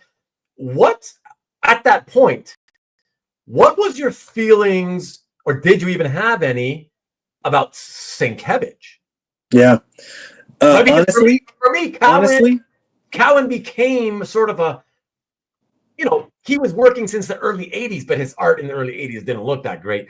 When he became more of that frenetic scratchiness, energetic style, I was like, it's kind of like in the vein of Sienkiewicz. And I was like, man, if these guys ever worked together, it would probably look good. And then they ended up working together. And they ended up did. Yeah. So for me, Sienkiewicz versus a lot of others, I found him later. So Oh. up to this point, I wasn't reading any books he had done. And But you hadn't even seen this stuff? New Mutant stuff or whatever else. Yeah. And it's weird, man. I have these weird blind spots, I feel like, when it comes to, my comic reading. I guess maybe we all have them, but like the ones where folks just know a lot more than I do because it wasn't, I didn't have it. And Sienkiewicz is one of them. And George Perez is another. I wasn't reading a lot of stuff George Perez did when I was a kid, right? I remember him drawing the Avengers book when they came back to the Heroes Return. In the early 90s. Yeah, that was kind of my first thing. So, yeah. Sienkiewicz came later for me. Okay. It is Mike Manley. Yeah. I think that should be Mike Manley on inks instead. Oh God, did I screw it up again? Oh man, you see what happens when I'm in the middle of the night? I didn't even and I must be half asleep now because I didn't even notice. Let me just quickly. Oh, so sorry, everybody. I'm not gonna take the time to change that one. Sorry, Kahlil. Oh my God, that's what happens when I have I'm busy doing 2 shows for 1 week. It's just not enough time to do everything, and that's why I got to stay up until I'm falling asleep. My eyes are glazed over, But all right, from there we're gonna do a very rare a very rare move away to take a peek at a commissioned type piece, an unpublished piece, and rare basically because again, just so you guys understand how much difficulty I had doing this show, putting it together because of the selection process being so tough for me. I never even really got to spend too much time with the commission stuff because I was already having so much difficulty with the published stuff. Sure. I was like, yeah. So but just because I want to be a little bit more well-rounded, I figured let me at least get 1 or 2 in there. And on top of it, I decided to choose it for a very specific reason that I know you will talk about, so you'll see in a second. This is it, guys. Check this one out. Oh yeah, it's BraveStarr. So if y'all don't know who Eric Canete is, he's just an unbelievable artist. And when you think about the twists that he can make on established characters, it's way up there. So BraveStarr was an 80s cartoon. I think it was the last series that Filmation, right, of He-Man fame produced. And it was my introduction to a melding of genres of a space western. He's essentially a sheriff in this planet called New Texas in some other galaxy.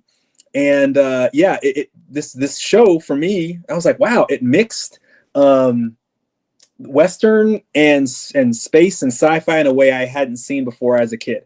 So this actually wasn't a commission. Eric just did this piece on his own. Right. I just loved it and bought it. Just let me correct myself for a second, Kahlil.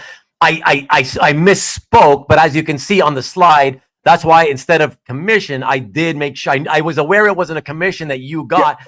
So that's why I wrote illustration. Yeah. So yeah, and Ruben, you know this about me, right? So heritage wise, my father is Black, he's African American. My mother is Native American. She's Navajo. Yeah.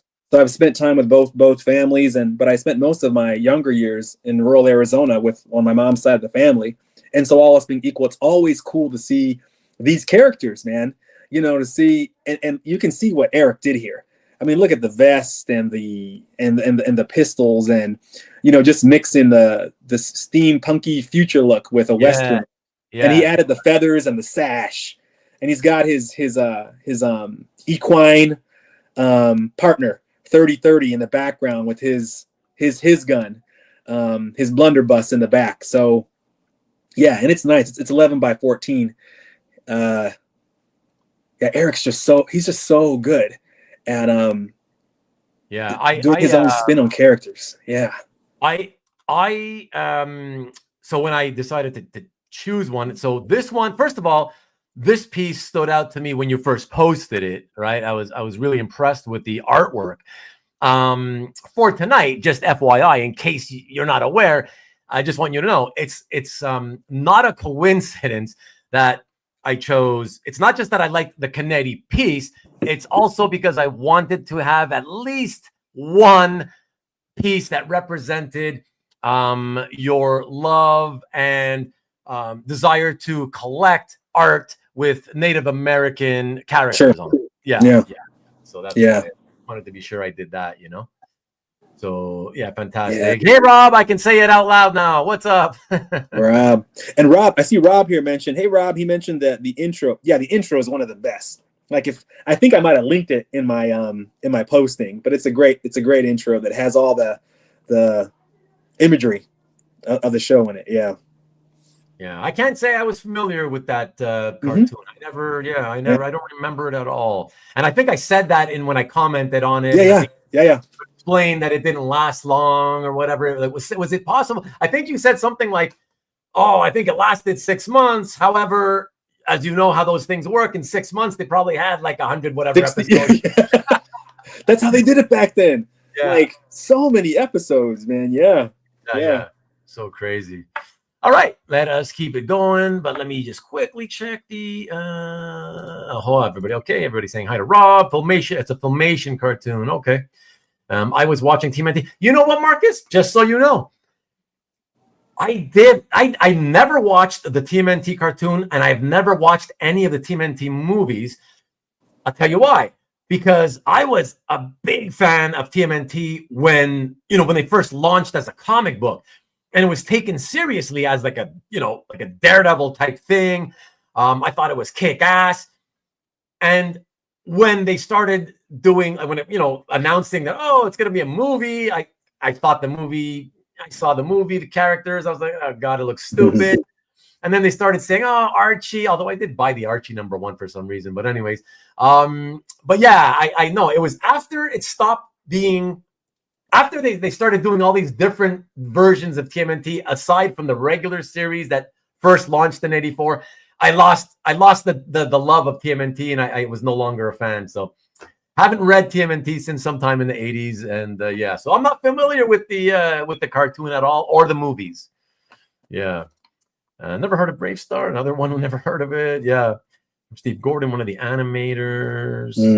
BraveStarr. Hey George, everybody saying hello. Okay, we're gonna watch Degrassi. Well, I did watch Degrassi, but not the whole thing. All right. Let us keep it rolling, folks. And this page is another one that I can't tell what it is. I'm going to have to... I think I know what it is. Yes. A fun title from the mid-'80s. Love this. Yeah. Mid-'80s. Yeah. Remember when I mentioned that my older brother would give me a stack of beat-up books? Yeah. It was West Coast. It was funny, right? It was West Coast Avengers #2, right? Through, I think it was maybe 22. So I had to go back and get #1. But I reread these books a lot when I was younger, and this was I think Mike Berkey had this at one of the recent CAF Live weekend shows, and when he put it up, I jumped at it. I mean, the whole team's there essentially. They're saying bye to Ben, who had been on the team for a little bit, and all else being equal, you gotta love those last page cappers, right? Previewing what's coming next, or they may have a cliffhanger. That's always fun. So yeah.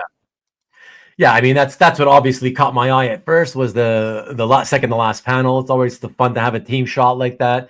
But I really, being a lifelong fan of The Thing, Benjamin Grimm as well, I really love those silhouette panels at the top there. Looking like that. It was just like, oh, it looks that's fun. So yeah, that's a fun, and it was a fun title. Like, did you, after you got your brother's comics? Let me come back to you. Did you at some point you collected the title or no?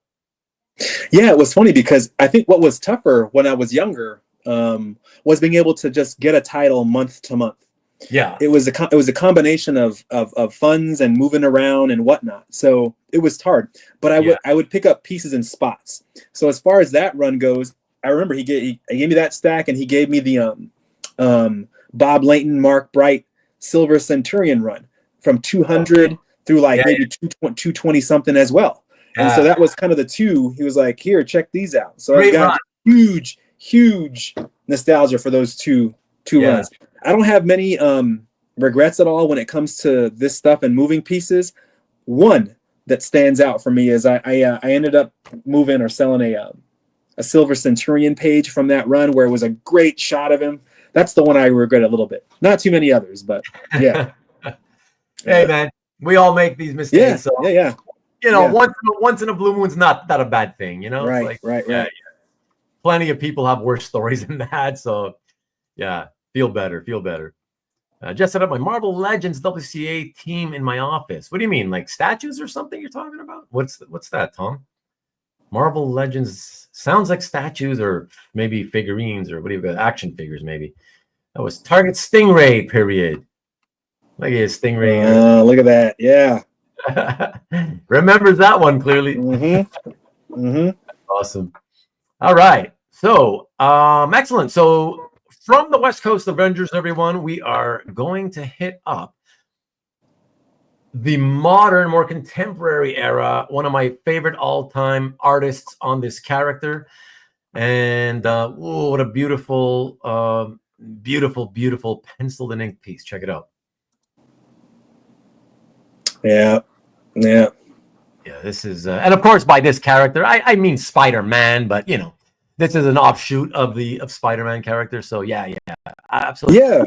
Bagley I have an affinity for the character. This character is Kane, the guy doing the punching, right? Who showed up during the Clone Saga and whatnot. But I found this character because Ryan Stegman started drawing this Scarlet Spider book. This is around 2011, 2012. And I was like, wow, this guy draws spider guys really good. So I picked up this book and, I have some pieces by Ryan from that time.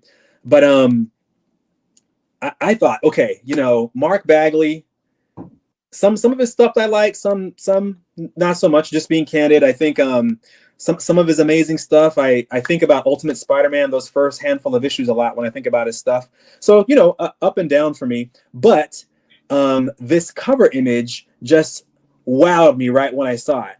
And there you go, CJ, the composition with the brick framing, right? Exactly. He's like, that's a hell of a left there. And you could just see Ben Reilly's head just snapped all the way back. Yeah, he gives him the left hook, like, and then, it's so fun in the publish, right? In the publish, they incorporate the lettering getting broken up at the same time. Yeah. And then John Dell, I actually bought this from the inker, John Dell, directly. Oh, cool. And yeah, he did a lot of work. You can see the framing and the shading on the bricks, around the top and to the left there, to kind of frame it. And then the lens sheen that he does, it's fantastic. Good. Yeah. Carl says, can't go wrong with that hoodie look too. He loves the hoodie look. Yeah. I don't know. I'm more partial to the other guy's costume, man, than the hoodie. But just brilliant. Just the punching pose is just fantastic. I just love it. Yeah, and the bricks flying everywhere, looking very three-dimensional, and like CJ said, it ends up working as a frame around both characters. Yeah, that's like phenomenal. I looked at that. I was like, wow, like I could pick another vintage piece, but like, you know what? Yeah, I love this. Like, I'll pick this. I got to include this for sure. Yeah. Stingray also says, I agree. The hoodie look was cool as shit when I was 16. Stanley, in an attempt to prolong the talking, wants to know: do you prefer cover or interior art? I think it's I can't say yes or no. It's kind of like yes. I mean, just I like both. So it's I do like covers, but I don't like to buy art because it's a cover. I don't do that. If it's a great looking image, or checks a lot of boxes, then great. But I'm happy with panel to panel storytelling too. And like I said earlier, splashy shots with a couple panels are great as well. So I like both. But not to the exclusion of the other, I guess. Yeah, and as we all know, we're different strokes for different folks. Here we got Tom saying, "I hate the hoodie and leather jacket eras." That's what that's what makes the world so great. Everybody and their different opinions and likes and dislikes, right? So it makes for interesting conversations. So hey Ian, just got here, but I love the BraveStarr drawing. A great forgotten 80s cartoon. Hey, thanks. Yeah. Thanks for making a comment on that, Ian. Thank you. And Evgeny, what's happening, buddy? Hey. I hate panel pages and covers. Yeah. Yes. You're only a collector of card art, I think, because that's something like that, right? That is so funny. Okay, Tom. Yes, we'll get off your lawn now. Yeah. I'll say this though, right? I feel like I like this one so much that I don't continue looking for Mark Bagley cover art. I mean, if I stumble upon something, then cool. But it's not something. It's not something I am actively looking for or seeking out. You're that happy with it. That's it. It's That's great. Right. It's not just satisfactory. It's great. So it's like for me, it is. I don't need another one. If it happens to cross my path in my face, right, without looking or making an effort, okay, fine, I'll consider it. But it's like otherwise, I'm not going to waste my time looking, right? Yep. So, yeah, fantastic, and makes a lot of sense for sure.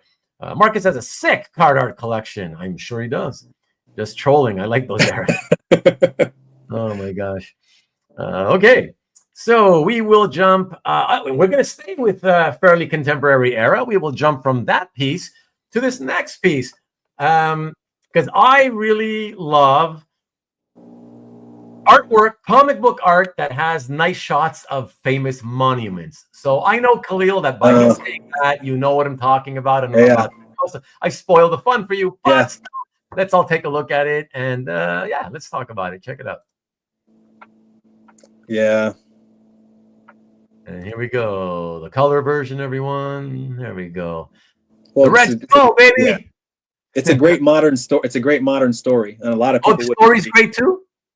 The story's great too. I mean, it's Mark Millar writing Wolverine and this very unfortunate future where the villains have essentially won. And the Red Skull is basically the president. He's the president of the United States, and he had himself carved onto Mount Rushmore here. I actually picked this up from George earlier this year. Thanks, man. I wanted a one and done example from this book, and I don't have Wolverine, right? I mean, well, technically he's there. You see him down there in the spider buggy. He's actually in a little car there with Hawkeye. I was going to say, when I opened up the scan, because I remember you saying in your description that he was there, but even after I read that, I opened up the scan and I'm like, well, I see the buggy, but I don't really see him. Are you sure he's there in it? Yeah, they're in it. They're in it. It's part of the story. Okay. But this image is it's just a great example of what this book and this story was about. Like, whoa. When I read it, I'm like, wow. There are these different images and things that you just see throughout the story that you tell you how bleak things have become for the heroes and the world. And this one's, stands as one of those near the top. And when I opened up, I was like, pow, wow. What a way to kind of show what's happening here or what's happened. Yeah. And did you say that? So in the storyline, you're saying the Red Skull became president of the United States? Yeah, the bad guys divvied up the United States. They won. The heroes are defeated. You mean there was some kind of a war of some sort?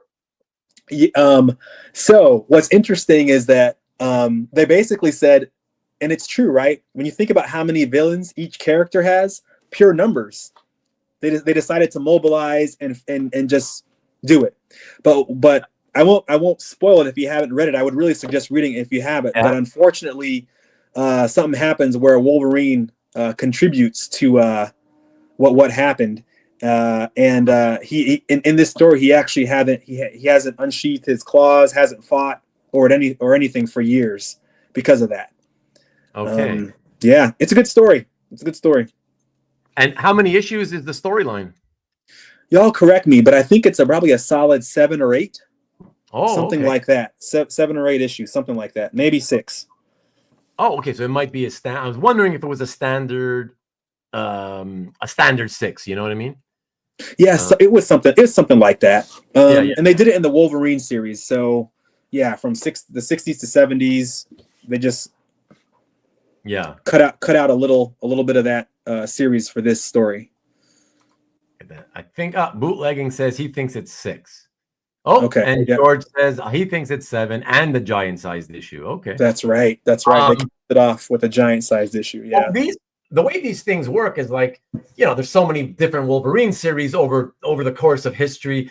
So when they collect them, you kind of have to know what the storyline was called. And my brain doesn't think that way. I was always like old school. I remember the issue, and I related to the issue and artists who did the issue. So but now that they cancel titles, restart, then cancel. So now you kind of have to know by the name of the story. True. What's this known as? Like how do you find it's known as Old Man Logan. Oh, but Old Man Logan, wasn't that just when they created the Old Man Logan character and then they gave him like his own title? He was created for this specific arc. This is where he shows up. That wasn't even his name. That was the name of this story. And then they ended up using him more later because of the popularity, I think. Oh, yeah. Okay. So this is the very first story with that character, Old Man Logan. That's right. Oh, so the trade paperback, it's called Old Man Logan. That's it. Yep. Oh, yep. Okay. You'll get it. You got it. Yeah. Well, Don't confuse it. I don't know if they made a series of. I think they might have made a series of him later, but it's essentially the Old Man Logan story in the Wolverine book. Yep. Okay. But I suggest it, Ruben. Yeah, it's pretty cool reading. Yeah. Mm-hmm. Yeah. I mean, I haven't read Wolverine in a long time, but I'm more intrigued about some. A Nazi like the Red Skull taking over America. That's pretty interesting, Like yeah. How did that happen? Yeah.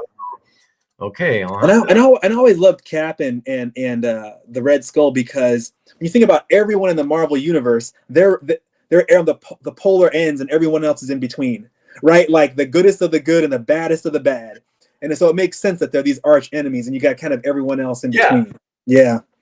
It sounds very intriguing. And Dan, they made a series later, like KG said, it's within the Wolverine book. Yeah, I mean, I'll that sounds good. A lot of you seem to think it's really, really good. So I'll check that one out. I mean, I remember hearing about it back in the day, but I was just like, I blew it off. I was like, what? Old Man Logan, whatever, Sure. But it sounds pretty good now. So, so yeah, I think I might have to check that out. Awesome DPS with the Red Skull Trophy Room. Okay. All right, let's keep it moving, everybody. Look at that. Just before we do, James says it's a modern classic, like classic. I mean, that's really high praise, James, to call it a classic. So, I mean, if you over the last probably 15 years could pick on two hands like stories that stand out, it's definitely one on the two hands, I would say. Oh yeah. Mm-hmm. Oh. Yeah. All right, guys. Well, that's a lot of praise. And you know what happens when people praise things a lot and then I read them? I'm usually pissed off because it never lives up to the hype and I get angry and then I have to shit on all of you. But I'm going to check this out. I don't know when because I am behind a lot of reading, but I'm intrigued now. So I'll check this out. I'll start by checking out my local library, see if I can get it for free, borrow it. And then if I can, I'm more likely to read it faster because, what I like about the library is once I have it, I got to return it. So I'm forced to have to read it. Right. I got, Right. Yeah. It was more likely that I'll read it if I borrow it. So we'll see if they have it. But yeah, thanks, Kahlil, and the rest of you. It sounds like it's there's enough of you that making it sound really good. So I hope I'm not disappointed. But I'll definitely check it out.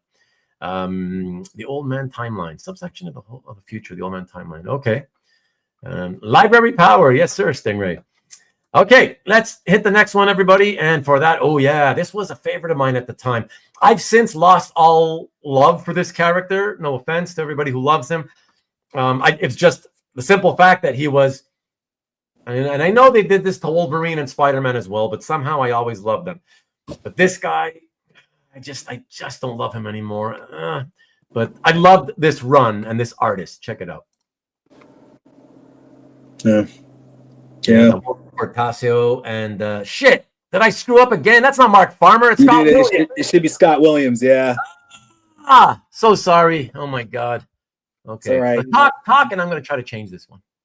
Yeah. So this was my first piece by both Wilson, Scott Williams, and I was a kid reading this. I had a few issues of this Punisher book, and it kind of correlated with the Daredevil book. They were just the grittier books, so they were definitely more of the right adult, more kind of violent bent than other stuff I was reading. But I did enjoy a handful of issues I got. So I found this at a show. I saw it for sale. And yeah, I just immediately liked it, right? It's kind of, it's quintessential Frank, especially from the time. He's basically taken this guy out and he's told this other guy that, you know what you need to do. Here's the gun. And if you decide to shoot me, it's going to be worse off for you. And you got the death's head silhouetted Zipatone skull, right, to kind of close it out. But when I posted this, it's funny because Scott Williams actually chimed in and he said at this book, he was having fun. And him and Wilson were like, they were really pushing that line in terms of what could be okayed by editorial when it came to the violence thing. And this was the book where they could push a lot of that. Yeah, it was a lot of fun at the time, I will say. I did have a lot of fun with the title. I was very excited about the direction that Portacio's art was going in particular when Scott was inking him. And if anybody, this is very early for both guys, very early Marvel for both of them. Well, okay, for Scott, not so early, because I believe he broke in 82, or maybe 83 at the latest. So it's already 5 or 6 years in, Portacio was the inker for Art Adams on Long Shot. So that was 85. Okay. Yeah. So this is still only 3 years in from Long Shot. So yeah, he was certainly pretty new, But yeah, no, it was very exciting to see Wilson's stuff after knowing him as the inker on Long Shot. I was like, oh, look at him doing his own art penciling and stuff, I was like, yeah, this is like really, really cool shit. And yeah, I love the fact that it was more violent at the time. And, and what I liked about this Portacio version, it's interesting because I really love being a huge Mike Zeck fan. I loved that miniseries and how, huge and massive, Mike Zeck made him appear. But then when this part of this series, started coming out, I was like, oh, I kind of like when because this reminded me of when he was coming out in those, like, for me, they were back issues, but when he was appearing as a guest star back in the 70s and early 80s, making guest appearances in Spider-Man, Captain America comics, and nobody really knew or cared who he was, but he was drawn more as a sort of, slim guy, more like a Daredevil type figure, body type. And yeah, here it's kind of, I felt like Will slimmed them down compared to the whole massive Zeck era stuff, And again, I loved the Zeck stuff, but I also found myself liking this. I was like, I don't have a favorite. I just like them both, Yeah, and that's what's cool. That's what's cool about the books, right? I mean, is that, when we look at artists, they can make their own unique stamp on the character. Because you're right, he was muscle bound, but he was lean and mean, more lithe for sure in the Portacio stuff. Yeah. I know people who are like, it's funny. I've known people who have said, oh, back in the day, I loved Portacio, but you know who I didn't like? Who? Like Jim Lee. I was like, really? And like, it's okay, but it's just shocking because I never used to hear that back in the day. Everybody was going crazy at the comic shop, like anything that Jim Lee did, Sure. So what? Like, wow. But I definitely knew people who were like, oh, love Jim Lee. Oh, but Portacio, I don't know. Ooh, it's kind of weird, I don't know. Yeah. I love them both, So yeah. It's interesting. Jim Lee, when I think of him, what rises to the top for me is the Uncanny X-Men during like the Extinction Agenda time frame and whatnot. I felt like that was just a perfect melding of his clearly like top-notch pure illustration, but with his like energy and storytelling and just, the organic side of things too, right? And of course, as you go later, there's a lot more pin-up-y stuff, and we all like the pin-up-y stuff for sure. But when I look back at that book, that's what I'm really impressed with, and that's what kind of comes to mind when if you ask me about Jim Lee, is that Extinction Agenda arc in that time. Extinction. Even more so when he jumped on and did his own X-Men book, which was great. But that other stuff is what always kind of rises to the top for me. Yeah. Jim Lee's. Oh, look at Dan being brave here. Jim Lee is overrated as an X-Men artist. He's high quality but overrated. Well, like I said, very recently, I don't know if it was maybe as recent as last week, Dan, I made the point that, like, whenever you talk about, top 10 or top whatever lists, whether it's music, songs, bands, artists, comics, whatever, you'll notice when people do best of lists, right? And you look at the list, everybody hates it and nobody agrees with anything that's there. You're always pissed off at the list that you're seeing. But what you'll also notice is that when somebody then does the top whatever worst ones, you're going to see oftentimes it's the same names. Like, so if it's like, because it'll be like the best, and then the next list is the most overrated. And they're the same, characters, songs, bands, whatever. They yes, because anytime somebody gets super uber popular, and I also agree with this, most of the time when the hype is so high up there, I find that even I start to get sick of it. Even though I started loving it, I'm like, okay, enough already. It's great. And I've already said it's great, but it's not that great. Like, right. where you just don't stop shutting up. You're just like constantly making it look like this guy walks on water. Like, relax. So I get what he's saying. Sure. And yeah, Dan, you can make the argument for sure that Jim Lee may be overrated, but you admit he's great. So I know what you're talking about. You just got to be careful in what circles you say things like that, because most people don't think of it that way. And they'll just be like, they won't hear about the great part. They'll just hear overrated. Yeah, right. Nuts, right? So, yeah, so that's just how it is. Oh, who's this? American Discord. Kahlil, what up, homie? Hey, Shelby, what's up, man? Shelby's a fellow Arizonan as well. Oh, there we go. Okay. Yeah, I haven't seen him in a while. Nice to see you, man. Glad you're here. Thanks for dropping in and supporting your boy. That's cool. Yeah, that's cool. I will not go to Library for Extinction Agenda. By that point, that's when I was like hating X-Men. I no longer, I was long kind of like, I'm checked out on X-Men at that point. Jim Lee hasn't done Star Wars yet, so who is he? Overrated, right, Jeff? Do you see what I mean? Oh, look at that. Put down the Boone's Farm, Dan. He's drunk. Yeah. Let's see what Hush 2 looks like and debate then. Right. We do a whole show on that. I'm not even going to look at that. Mind you, I hated Hush. That's something I thought was supremely overrated. Not in the art. I actually liked the art.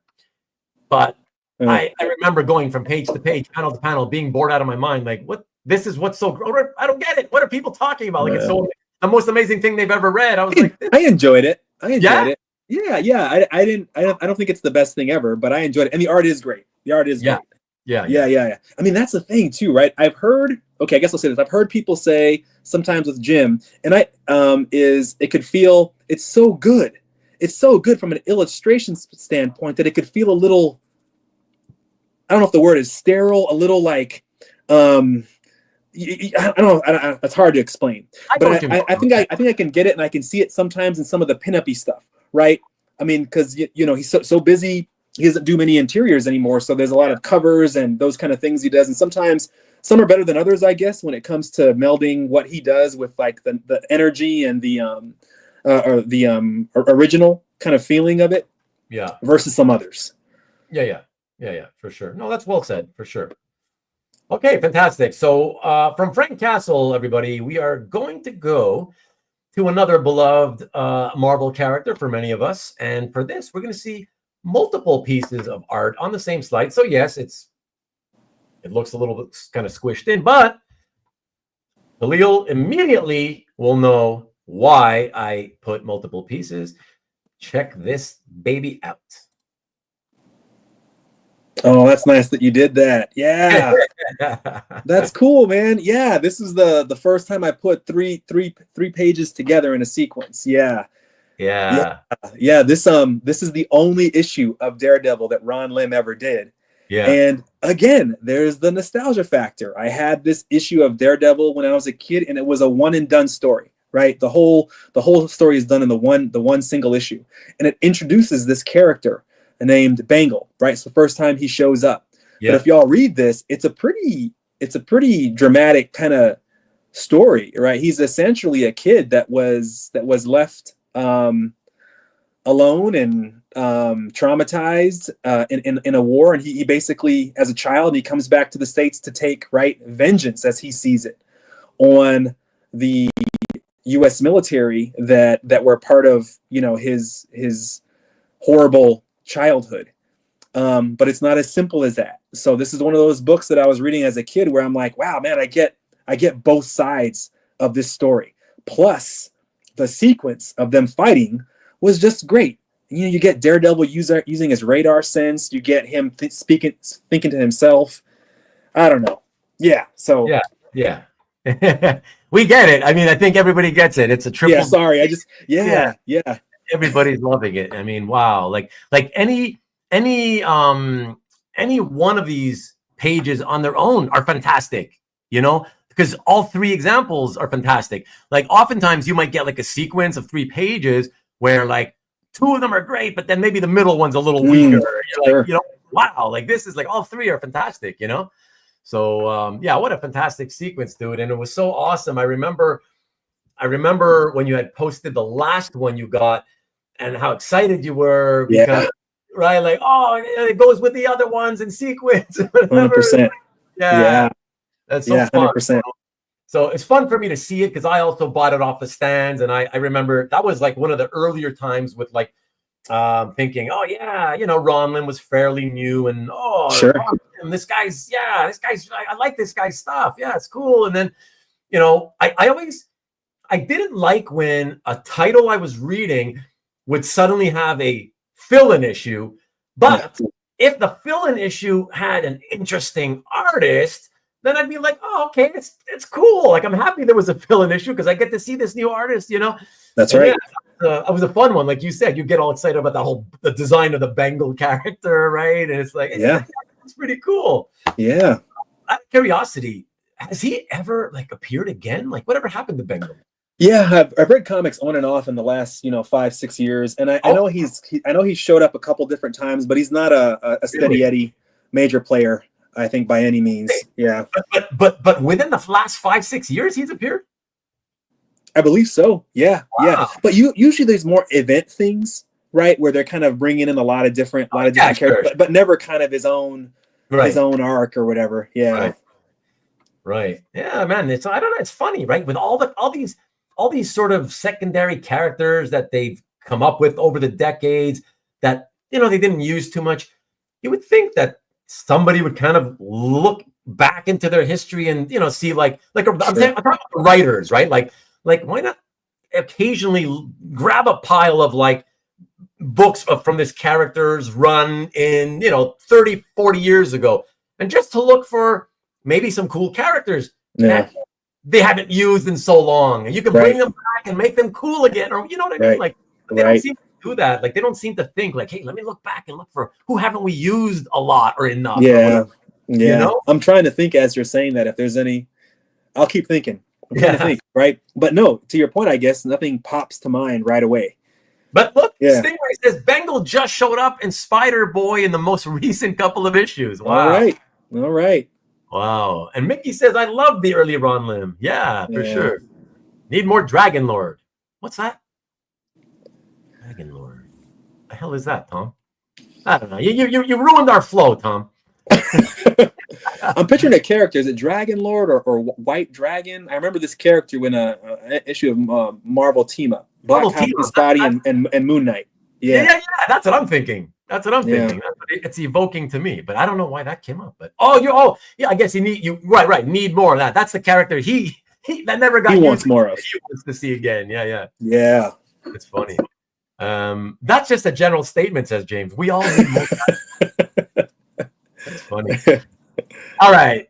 So that was awesome. Let's keep the awesome going, everybody, and jump to another fantastically popular Marvel character, the most popular character of all time, probably from any company all over the world. Let's check this one out.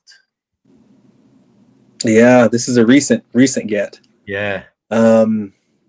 So I had on my list an Art Adams piece, but I wanted it a published Art Adams piece. I have a nice Morbius piece. Actually, I have it on the wall here that he did, but I wanted a published piece, but I want it from the 80s, right? When I first found his stuff.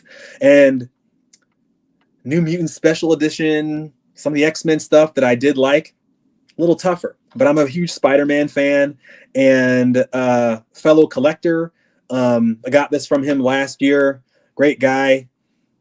And you can see it's Art Adams right away. Look, the lithe Spidey look, kind of tall and lean, and you can see how the musculature is kind of differentiated by the white, a combination of white ink and just negative space, meaning just the board, not drawn on.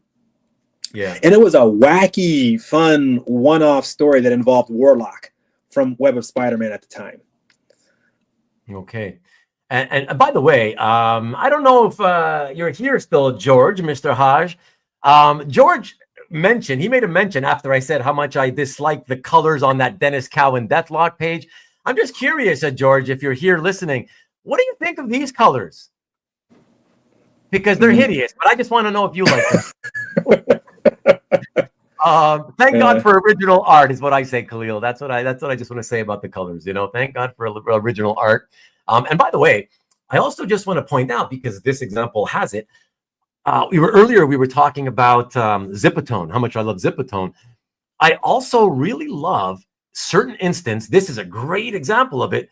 When the glue under the Zipatone yellows at the very, very evenly spread out, like this is, and it gives it that gold color. I love that. I don't know about you think, but I love that. Some people hate it. I love it. It's pretty. To me, it's cool too if it's not messy, and it adds another layer of contrast, and it's and again, it's another talking point. It's what was done at the time, right, to make these books.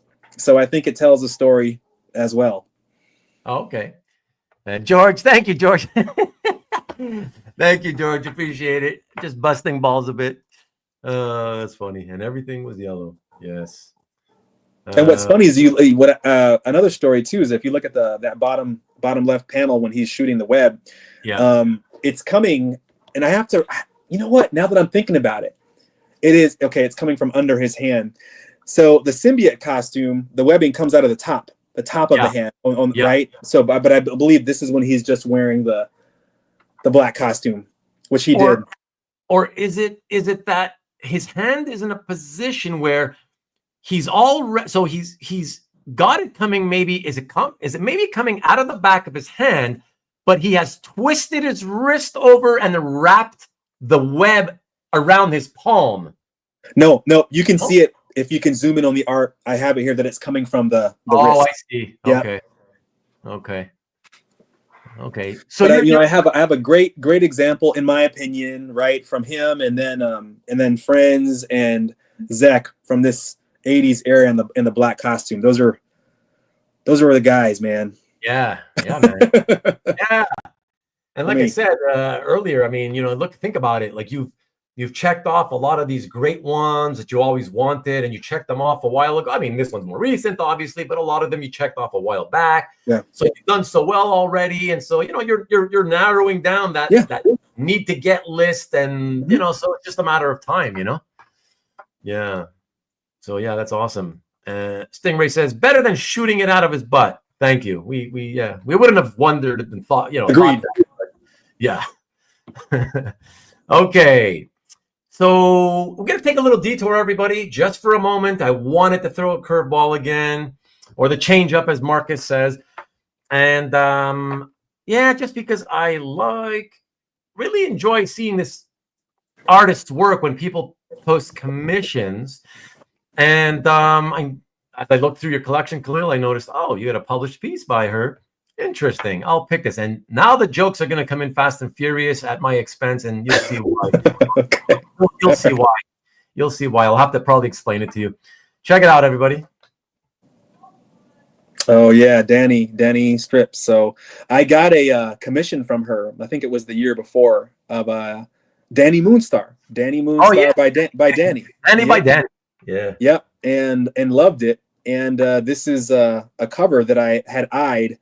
The now defunct Cadence comic art, and it stood alone as just a great looking piece design wise, and you've got that face, but it did also feel Blade Runner-y, like the movie, like just with the Blade Runner guy here at the bottom, and then the look in her eyes. I could see some of the replicants from Blade Runner there in her eyes. So yeah, just right. I don't, a little off the beaten path for me in terms of a title, but it's all about the art here. Yeah, really nice. Yeah, I mean, when I started seeing people post commissions by her, if you remember, because I can't remember what your commission looks like, but originally it was very, I mean, not that you don't notice it here, but a little bit less so here, I felt. But most of the commissions were super Frank Miller esque, inspired. And here I see it like on the girl's face, but much less so on the scratchier, inkier guy's jacket, for example, and on his face. But just really nice stuff. And I was just like, wow, it's when I saw that, I didn't notice this, or I noticed it, I guess, when you first put it, but I just didn't remember it. I was like, oh man, this is really cool. I was like, okay, yeah. Well, she uses the, to your point, the scratchy but thicker line on the jacket. And there are very thin lines up at the top right in terms of the design. And then there's just the splotchy brushes on the bottom left. So yeah, I love seeing that whole array of technique, I guess, in pieces. Yeah, exactly. And Mickey loves it too. A lot of people love this. Ruben would have ranked #1 if Harrison Ford was in it. The joke is that I despise Harrison Ford, and I mean that's not a joke. That's the truth. But these guys, because most people on Earth love him, these guys won't let me live it down. So that's it's a running joke. Oh, okay, got it. They're never gonna Harrison Ford, huh? Wow. Yeah. I wouldn't say I love the guy, but I definitely don't like him. I like some movies he's in for sure. Oh my gosh. Okay, so yeah, fantastic. Just wanted to get something non-super heroic into the show. Yeah. But from there, we're going to jump back into the superhero-dom, everybody, to a piece that when Kahlil posted this, I was really impressed because I remember, and don't shit on me for it, but when I saw people used to post this guy's artwork, like, I think he was a guy who hadn't broken in yet, and I was kind of like, it's not that great. Like, everybody's thinking this guy's great, and I was like, not so good. If he works on it, he might one day make it, whatever, but wasn't high on him. But then I saw this piece when you posted it. I was like, oh shit, man, I gotta give credit where it's due, boy. This is, and it is a published piece. So check this one out. This is like really cool. Check this out, everyone.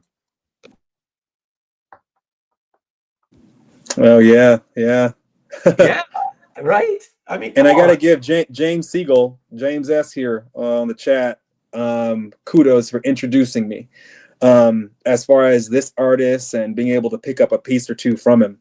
So it just a Elseworlds type story, right? Where T'Challa essentially becomes a herald. Okay, on story wise, but isn't just interesting seeing T'Challa, right? His costume is interesting, right? He's basically a silhouette. It's all black. Right. It's all black. So artists can like do different tricks with him in terms of, how to highlight the musculature or whatever else. But kind of neat seeing that silhouette mixed with the vastness of space, I guess. Yeah, exactly. I mean, the fact that, it's like you're looking through him, basically, right? Because all the black areas of the costume are just the background of outer space. Exactly. Yep. Yeah. You're like looking through him. Yep. It's like you're looking through him. Like it's so cool. And unfortunately, in color, obviously, yes, you're still, the effect of the looking through him is still there, but it's not quite the same. It's just more stunning in black and white. The effect, right? The special effect. It's so much. Man. Yeah. Really, really like it. Is this, by the way, out of curiosity, is this something that you read? No. Nope. I hadn't read it. It was just, this was something that I bought based on how it looked.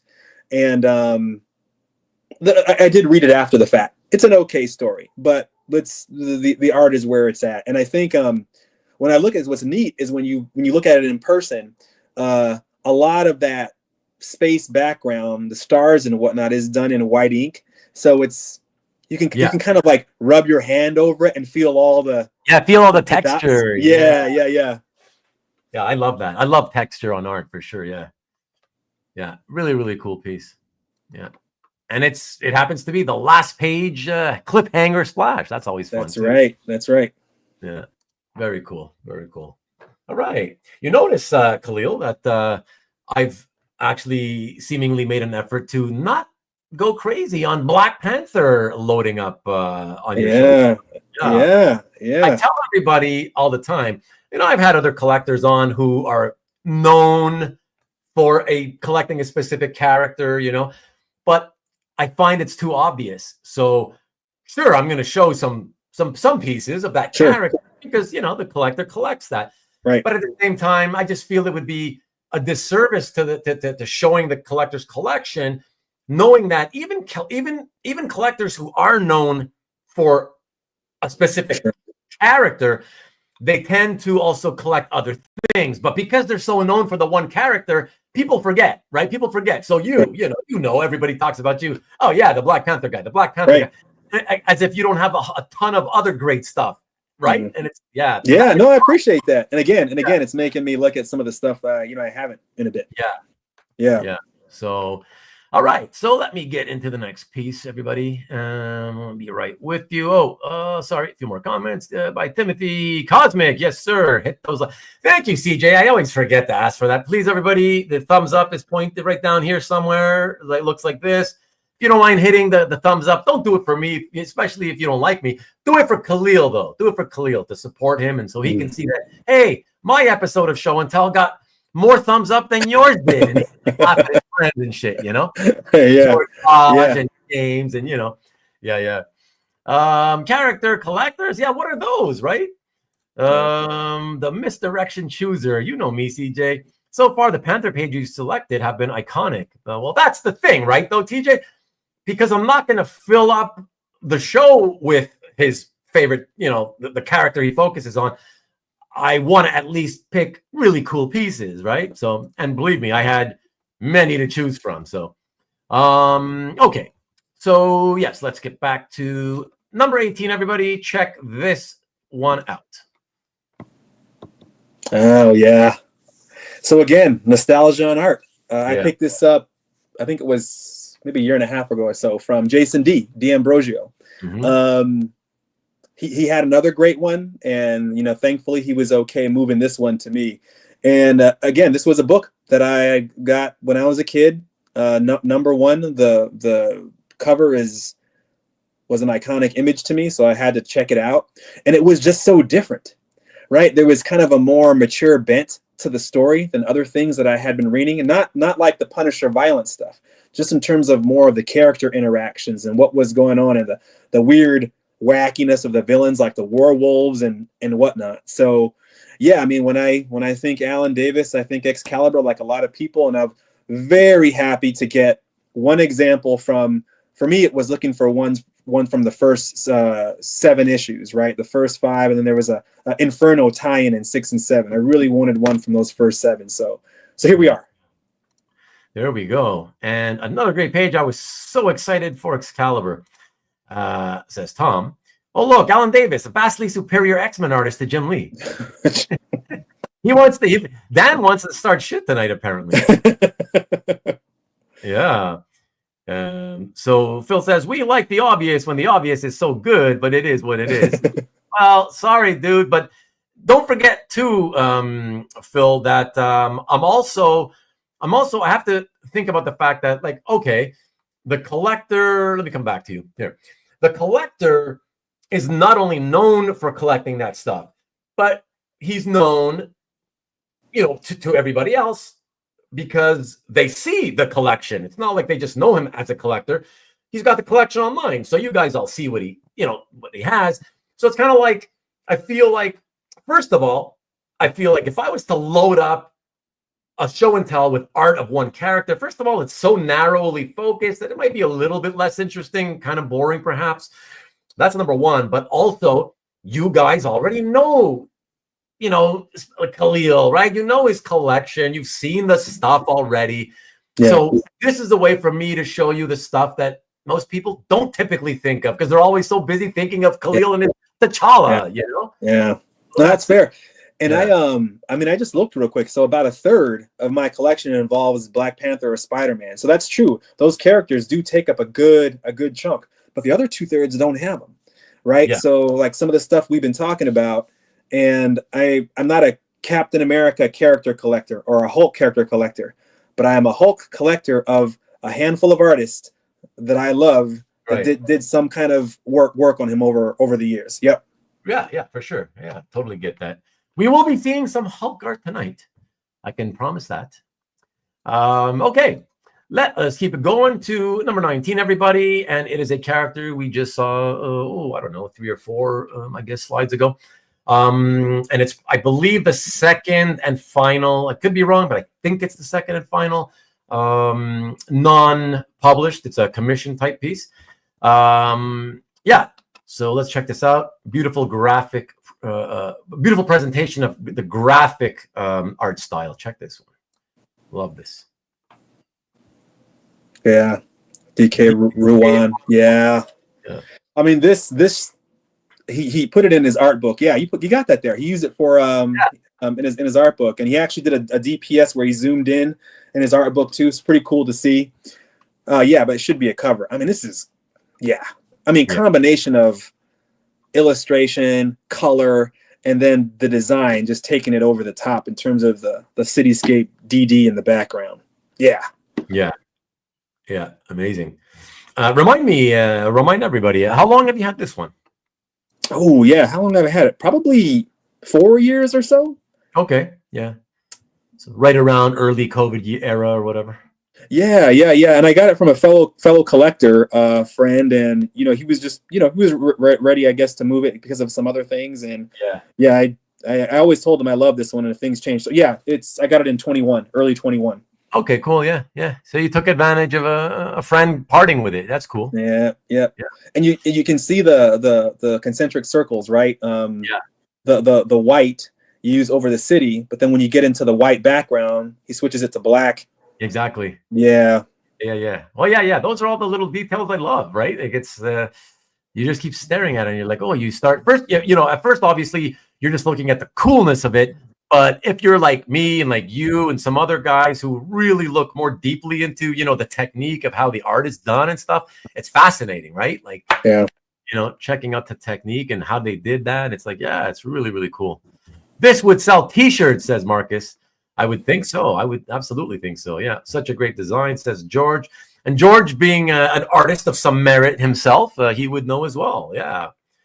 And Ruben, it's funny. Over the years, I've asked, artists, meeting them at cons, like who do they like drawing? Is there any characters or runs or books? And it's all over the place. But if I had to pick one, I hear Daredevil a lot in terms of artists and creators liking runs on the books, of course, right? The Miller stuff comes to mind for a lot of folks, but then also just visually, the whole radar sense, the Hell's Kitchen, the sexiness involved of Elektra, and that dynamic. So yeah, I've heard that a lot. Yeah, amazing. And I mean, Daredevil also, like I've always loved Daredevil as a character. I mean, I've loved reading a lot of Daredevil comics. He's a character who I think has really benefited from like having a lot of great runs over his history. Mm-hmm. Yeah. Yeah, and you think about it for like a guy, for like a hero who doesn't have, in terms of power, it doesn't have Right. he's not up there, he's down near the bottom. Right. That's what makes him so fascinating. The whole thing about, he's also blind, he uses radar. Right. I always found him very intriguing, and really great character. And also, like I say, because of his radar sense, oftentimes, if you use that as one of the techniques, you can really do great commission work with it, and 100%. Yeah. Okay. Let me see. Rickster, what are you saying? We got a wave in the air. Wave him like you just don't care. Is that what you're talking about? Driving all night, my hands wet. Okay, you guys are filling out the lyrics to a song that's not coming to me. Gerardo is versatile with costume and street level grit. That's right, CJ. That's right. All right, let's get to number 20, everybody. I can't quite see what it is here, so I'll be surprised along with you. Just check it out. Oh, here, speak of the Hulk. There we go. Yeah. There you go. Yeah, I mean, he's a name that we think of when we think of the Hulk, and yeah, so I mean, I'm right there with a lot of other people. Yeah, and again, great splashy shot, but I love the storytelling aspect of it too. So this was a fun arc, and what I thought was neat is that I pictured that top right panel where you just see his face after he pushed the TV out, and literally his head not moving, staying completely still while he just rips through the wall simply. Right. Yeah. Yeah, it's awesome. That's it. It's like exactly. You couldn't have said it better. The face is right there looking. I love that panel. Like just as he's behind the ripped open, shredded, whatever that is, right? That he's like looking through. And then suddenly, the head hasn't moved at all, not a hair out of place. That's so cool. Yeah. So, that is, very cool. And of course, everybody loves Keown to this day. Keown, awesome page. Makes me want to have a beer. Everything makes you want to have a beer, Tom.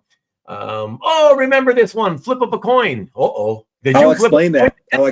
This was Berkey and Bill going through some art that he hadn't one of those at the box yet. And so James and I were there live. We both liked it. We literally flipped. Oh yeah? Like flip? What do you mean? Flip to see who gets it? Yeah, because we both liked it. Yeah, it was like that. So it might have been in James' hand and it ended up in mine. Yeah, it was like that. It was fun. He was just pulling out this. I don't know if it's still the case, right? But I mean, James, like, when was this? This was a few years back, at least, maybe the COVID years too. But Mike, he just still had a lot of art he hadn't gone through. Yeah. And this was one of them. Props to you, CJ. I love the comment. Fuck the Kool-Aid man. Here comes Hulk. Oh yeah. Oh, that's funny. Yeah, I guess they were dueling buyers that day for sure. Oh, so funny. Yeah, COVID makes a great story. Yeah.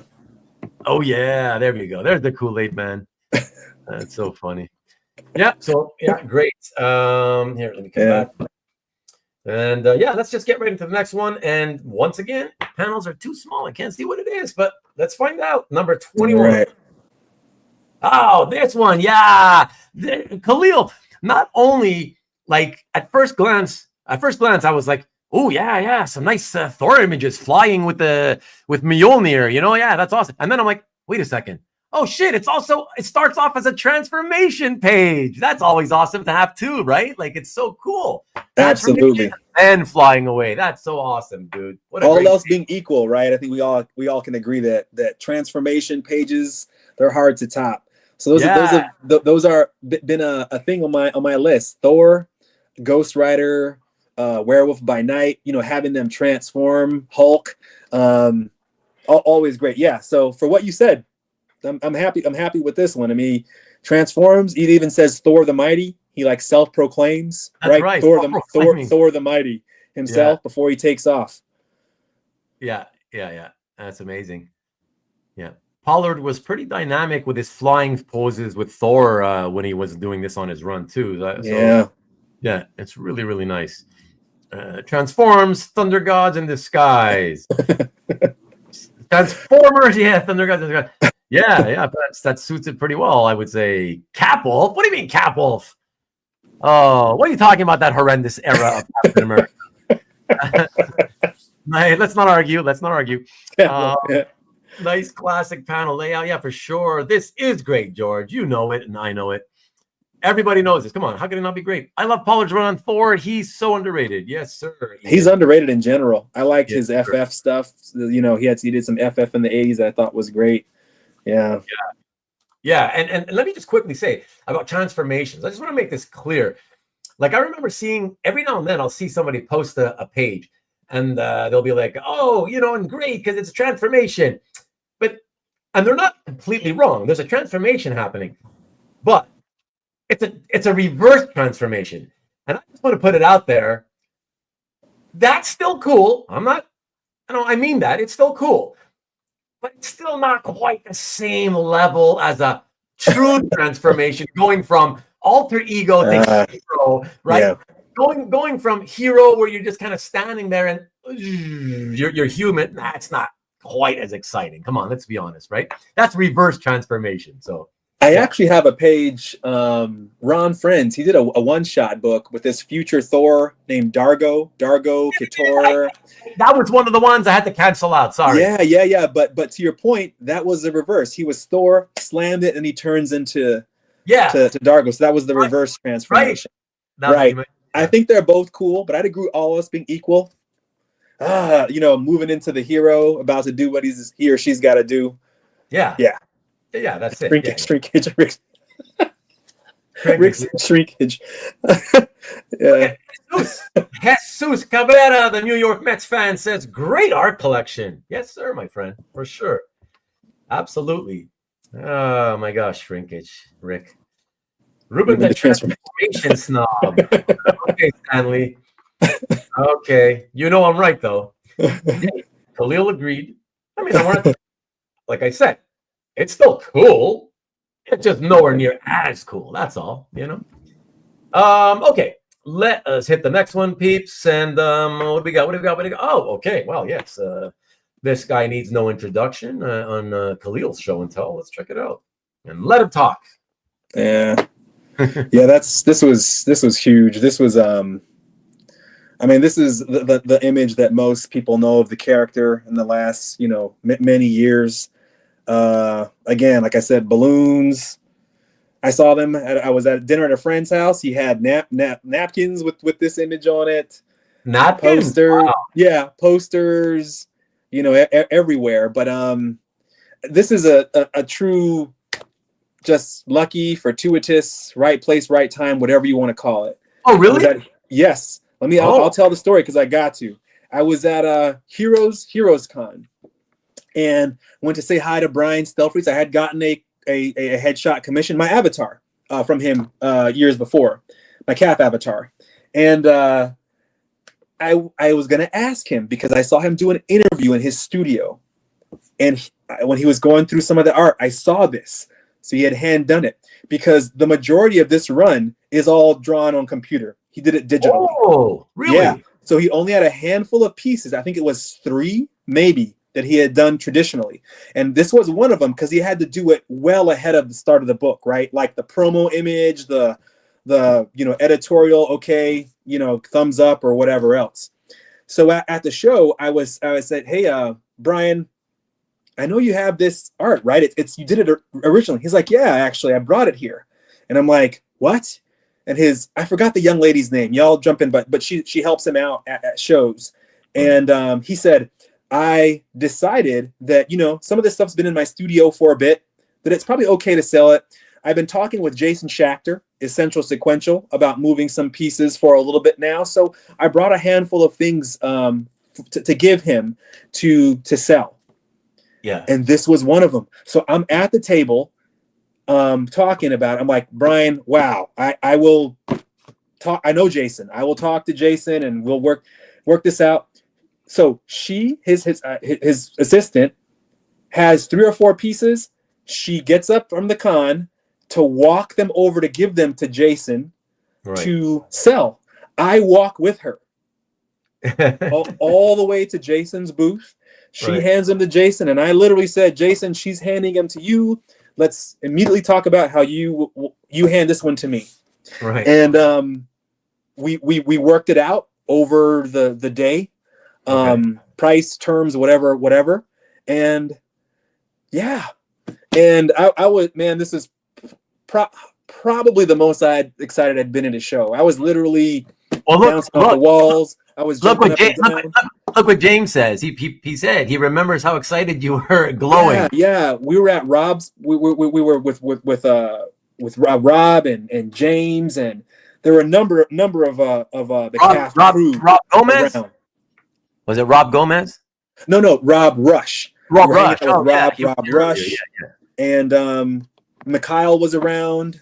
I believe Aranga. There was a number of folks, but there he is. Rob Rush is still here. Yeah. He's still listening and watching. There we go. Yeah, I couldn't believe it. Like it was literally the show he decided to actually bring the art away from his studio to hand to a dealer to go ahead and decide to move it because it had been in his studio. That was literally the show where I went up there and asked him about it. And yeah. Marcus is asking you, is this the favorite piece in your personal collection? Yeah, that's a good question. I wouldn't say it's the favorite. If I had to, I kind of think of it as modern published. Yeah. Yes, it probably would be the one. Really? Really? Out of your entire collection? So there's just so much behind this to me for the character. Yeah. When I think of modern published artwork, this is up there for me. Now, if I go back to my childhood, right? I think I mentioned earlier the Friends page. That's up there, right up there. But yeah, and of course it's important. And as far as and this series was coming out when the character showed up in the MCU. You know how that stuff goes. Yeah. So he'd gotten a lot of play, I guess, in a while that more than he had gotten in a while. Yeah, and by the way, just out of curiosity, after spending the entire day working out the deal for it, did you walk away with it physically that convention, or was this something that had to be worked out over time? Well, we worked out the terms, but I did not pay for it all right then and there. So it was a maybe. So you couldn't walk away with it, is what I'm saying. No, 2 or 3 months, and he sent it to me after that. Okay. Oh, so that and this that was the piece, Ruben, that I offered up to the Marvel exhibition, and they took other pieces of mine, but that was probably the one that got me that opportunity, I guess. Yeah. No, it's awesome, man. Yeah, congrats. Yeah, that's a great way to go. It's in the right collection. I think we can all agree on that. So yeah. It just that it definitely worked out, which was nice. Yeah. Oh, and what's Phil? Is he gonna get shit on me? What are you doing, Phil? Come on, Ruben. How are you even remotely surprised? This is iconic to the point that it's in a Marvel exhibition. Okay, Phil, you want to go there? A lot of pieces of art have been in Marvel exhibitions and all kinds of superhero exhibitions. That doesn't mean that all those pieces are somebody's favorite. Come on, man. And also, it's really, it kind of speaks to just how much amazing art Kahlil has. That, no offense, it's a great piece. But yeah, you better believe I'm surprised that, if he were to say, this is my favorite single piece of my collection, I would be surprised. Absolutely. It's all opinion, right? And even us talking tonight, Ruben, I know more about what you like and characters, time frames, and whatnot. So that statement makes sense to me, and I don't think twice about it. But here's what's funny, right? Is that when it comes to that piece, it's the image itself. It's what kind of came after for the character that I'm happy that he got some new cred, I guess. But then it was also the whole experience, man. Yeah. You can't replicate it. So it's kind of all that. Yeah. That's why I often say when I have conversations with collectors, it's privately, there are times where, depending on what happened for you to acquire a piece, oftentimes, you love the piece and all that, whatever, we know that. But oftentimes you're so lucky. I feel like the story behind it that's attached to it will always stay attached to it. You remember everything you went through to get to, that's as good to me. I've had experiences where I felt like that story, the memories of the how, is just as good as the art. You know what I mean? Right. Yeah. Well, right. And sometimes I think about if hopefully this is never the case, but if I ever had to get out of this hobby or move this stuff, and I could keep, on one hand or two hands pieces, that would be one of them. Yeah.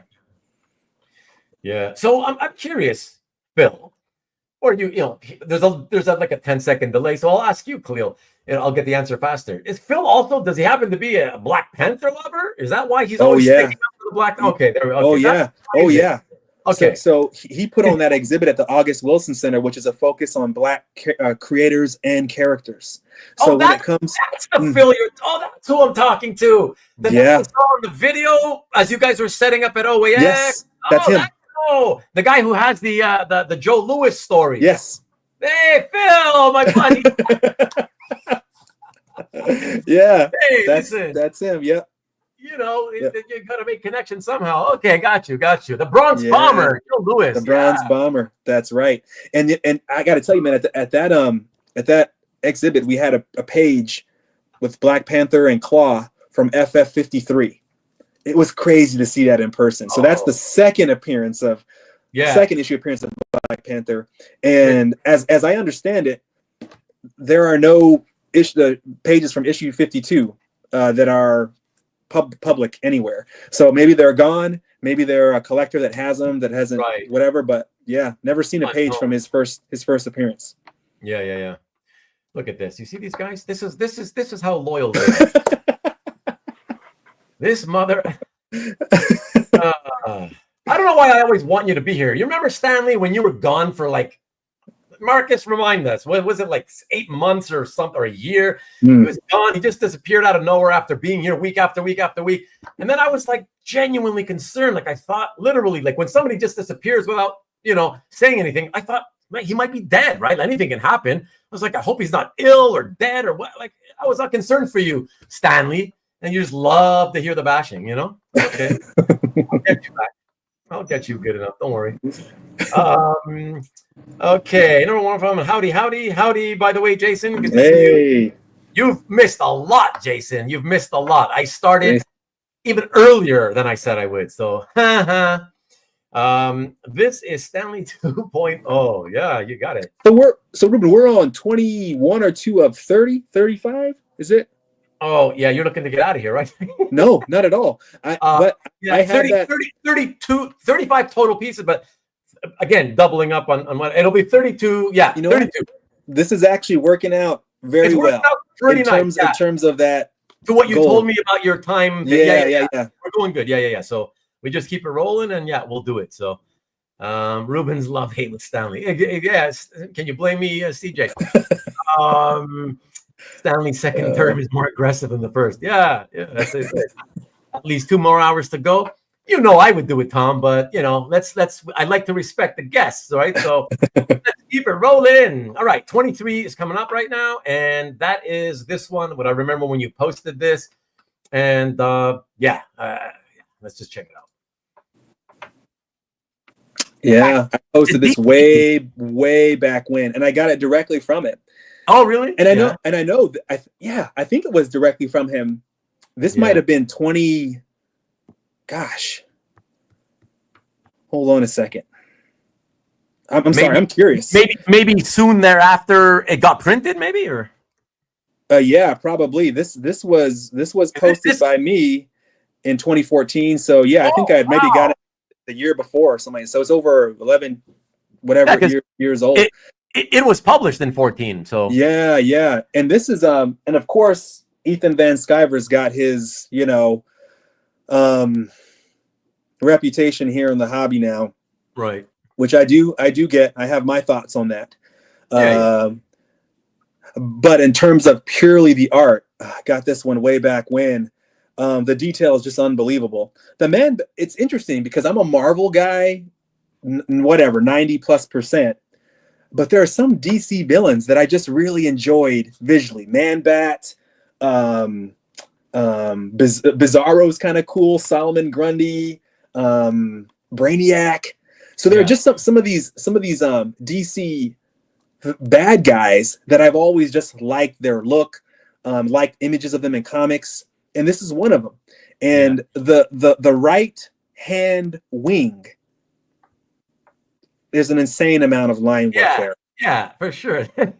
It's literally, it's so, I laugh every time I've looked at this. I start giggling because it's just, I'm just trying to stare to see, like, what were you thinking? You're just a maniac. Like, who does that? That's insane, you know? Yeah, this was really, really, really crazy. And the funny thing too is I was shocked when you put this into your gallery for the first time. I remember thinking, wow, he hasn't been this detailed in a few years, because there was a time where he had realized, okay, I'm going nuts here. Like, this is killing me to put in that much insane detail. And he started pulling back a bit. Like, it was still super detailed, but there was a difference. You know, he would pull back a bit. And so, yeah, when I saw this, I was like, oh, wow, this is going back to like his early days of the 2001 to 2005 period, where he was just going super, super insane. And another interesting memory I have of you posting this is I remember you posted it and I left you the comment. It was you posting this because, you know, and I understand I don't read that many new comics, but it was you posting this that made me freak out at how bat-like they seem to be portraying Man-Bat. I guess I don't remember him looking this much like an actual bat previously, you know? Yeah, the face specifically. Yeah, the face, exactly. Yeah. And so it was your post that was like, holy shit, this is wild. Yeah, I loved it, man. So I've never forgotten it. So I knew I was gonna pick this one even before I started looking in your gallery, you know? Yeah. Yeah. So really, really nice. And hey, guys, I like the colors on this somehow. What can I say? What percentage of art that you've looked at over the years and you've seen it published, would you say you actually like how the colors turned out? Knowing that it's tough to have colors sitting next to the OA because you can't beat the OA, right? You can't beat the black and white art. But what would you say? Gosh, that's hard, man. I gotta be honest. If I have to answer quickly, because otherwise it would take me forever to come up with an answer. To be honest, based on just on the time that I've been doing this show, and we've shown so much art, and you know, I always put it next to the colored version. And of course, that often makes me comment about the colors. I think these guys will vouch for me, and I'll say, like, most of the time, I'm not happy. Like, it's usually the exception to the rule where I'm like, hey, credit where credit's due, everybody. I see. Yeah. I like the colors. Yeah. So I'm not. Yeah, I don't know. And it's like you said, what you just said. It's too hard for me to separate because I am a comic art connoisseur, and the whole point about it for me is that, oh yes, it's the only way I could finally see the actual art by removing the color. Because even as a kid in the 80s, I remember thinking, yeah, I was into it all for about the artwork, mostly the artwork more than the story. And I remember always thinking, like, God, if only I could see this in black and white, you know? Yeah, so I was always like that. So I can't deny. Yeah, it would be a very small number where I think, like, oh yeah, I love the colors, you know? I got you. Having said that, I will say that with the advent of computers, there's been bad stuff because there's so many things you could do with the computer software. I feel like a lot of colorists just don't have the time to learn it all, and that's why they put out crappy work, because there's so much, and they just don't know how to use it properly, right? So that's one of the downfalls of computer coloring. But at the same time, I feel overall across the board, computer coloring has added certainly a much better element than the 4-color process of yesteryear. Gotcha. Yeah. Are you going to go the opposite and say that you generally like the colors? No. I would say as I got more into more art, I've differentiated in terms of what I think is that looks good, okay, or bad after being into art. I guess I'll say that I do enjoy some of it, but yeah, I definitely look at it in a way I hadn't before. Now that I can see and hold the actual black and white art. Yeah. And Timothy, lunchtime for you. Still talking later. We probably won't be, I don't think, unless you're a really fast eater. Maybe you slip back in. If not, you enjoyed it. Thank you, Timothy. And if you're still listening, don't forget I will reach out to you soon. Just be patient. I'm a bit busy over the next few days. Old Frank Miller colors only, says George. What do you mean? You old Frank Miller colors only. Are you like or you hate? You like? I'm not sure, George. John Nguyen. Why do you always do that? And, hey, John.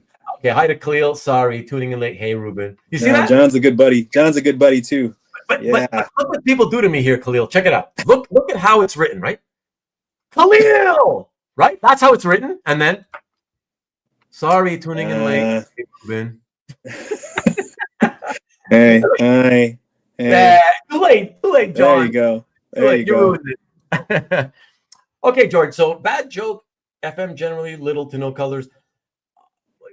Oh, okay. I see. Okay, yeah, because he always had the muted, very muted, sort of more boring palette. But yeah, I get what you're saying. Yeah. Okay. So excellent. Yeah, nice piece. Yeah, and me too. Listen, I know about the whole what you were talking about, EBS, whatever. I'm with you. Whatever. There's no reason to get into it. I will say that just like you, I've got one piece that I really, really love. It's like you. It's also a double page splash. Mine is a retelling. It's the scene of Superman when he died, the death of Superman. Okay. Yeah, with Lois crying and Doomsday off to the side, dead also, whatever. I think it's phenomenal. I was like, okay, yeah, like that's it looks great. I got one great piece from him. Yeah, I'm good, you know. Well, you know what's interesting is that I have just a small bit of DC art in my gallery, but I have like 12 or 13 DPSs posted, but 3 of them are DC. Okay. That one, and I have two Green Lantern ones. Yeah. Okay. Cool. I was reading that Jeff Johns run. Back when quite a I really enjoyed that. So yeah, I have some art. Yeah. Yeah, I was able to. I never read it when it came out. I then probably in the 2018, 2019 era, I kept being told by my friend, "Oh, you got to read that stuff. I think you'll really like it." And luckily, my library had pretty much the whole thing, and so I borrowed it all, binged it, and I loved it. And then a few years ago, DC started reprinting. These things go out of print quickly, right? They started reprinting the Green Lantern, Jeff Johns stuff, but they've only gotten, after like 5 years, I think they've only done 5 volumes or something. So it's kind of like, I bet you they're not going to ever finish it. And I only got like completely incomplete run kind of thing, Yeah. So that's like, I'll probably never be able to read it again, but whatever. Yeah. No, that was good stuff. But yeah, good stuff for sure. Okay, let's keep it going. Next piece, near and dear to your heart. You mentioned it earlier. Check it out. Oh yeah, these are 2 back to back. So yeah, this is that era of nostalgia I was talking about. So I was remember I said don't really have many regrets in this hobby, but one is moving a really nice Mark Bright, Bob Layton Silver Centurion page. And so I was like, you know what? It may not be as nice, but I'm definitely going to get another good one. So that's the one on the left here. That's my favorite armor. It has to do with just the nostalgia, right? The nostalgia, and it just looks cool. It's such a departure, just in terms of the color, right? Yeah. And then the other one on the right, that one's all Bob Layton. So that's all Bob on the right with the suit back into the yellow and gold after the silver. Right. But yeah, both. I mean, that first panel again, it's kind of like what I was talking with the cap thing. He's like flying out of it. It's kind of flying out of the panel, off the board. Always cool stuff. And yeah, man, it's just again from probably the first run of Iron Man that I ever read when I was young. I read 200 through, I think it was 222, 23, like straight, uninterrupted, and then I had to catch up on some of the other ones later on. Yeah, and remind us, was it that your bro got you an issue from the run, or is it that he plopped the whole run, kind of like 20 issues on you? He had the whole run, and he just gave them to me. They were beat up or whatever, so it was 200 on. It was 200 on. Oh, nice. That's awesome, man. That's really, really, because it was so much. Coincidentally, I have that book sitting here. Yeah. Oh, give me a second. That's the one. Here. Yeah, 200. That's the start of the whole run. Yeah. Oh, there you go. Yeah. Oh, yeah, man. 200. Yeah. By the way, and I was tripping out that they had Obadiah Stane from 200. They had him in the movie. and he had an armor and a big Ironmonger suit on. I was like, wow. Yeah. That was pretty surprising too. I was like, what? That's the guy from Iron Man 200, whatever, you know? Yeah. That was wild. Yeah, but yeah, really fun time for Iron Man. Yeah, I loved reading Iron Man back then. It was so much fun. It was one of my favorite Marvel titles. Yeah, really, really good. Yeah, because for me, that initial Romita Jr. Leighton run, artistically loved it, right? As a kid, loved it. But to me, they were in the bin at my local shop as back issues, right? And I couldn't really afford them, but I would just look at them all the time. And, sure. Romita Jr. Leighton.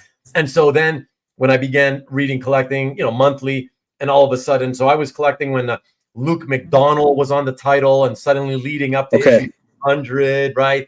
And then 200, Mark Bright takes over. He starts work, and then suddenly, Leighton is back, but not with Romita Jr. But that's cool. Bright's doing a good job, and it's Leighton's inks that make it nice and crisp. That armor.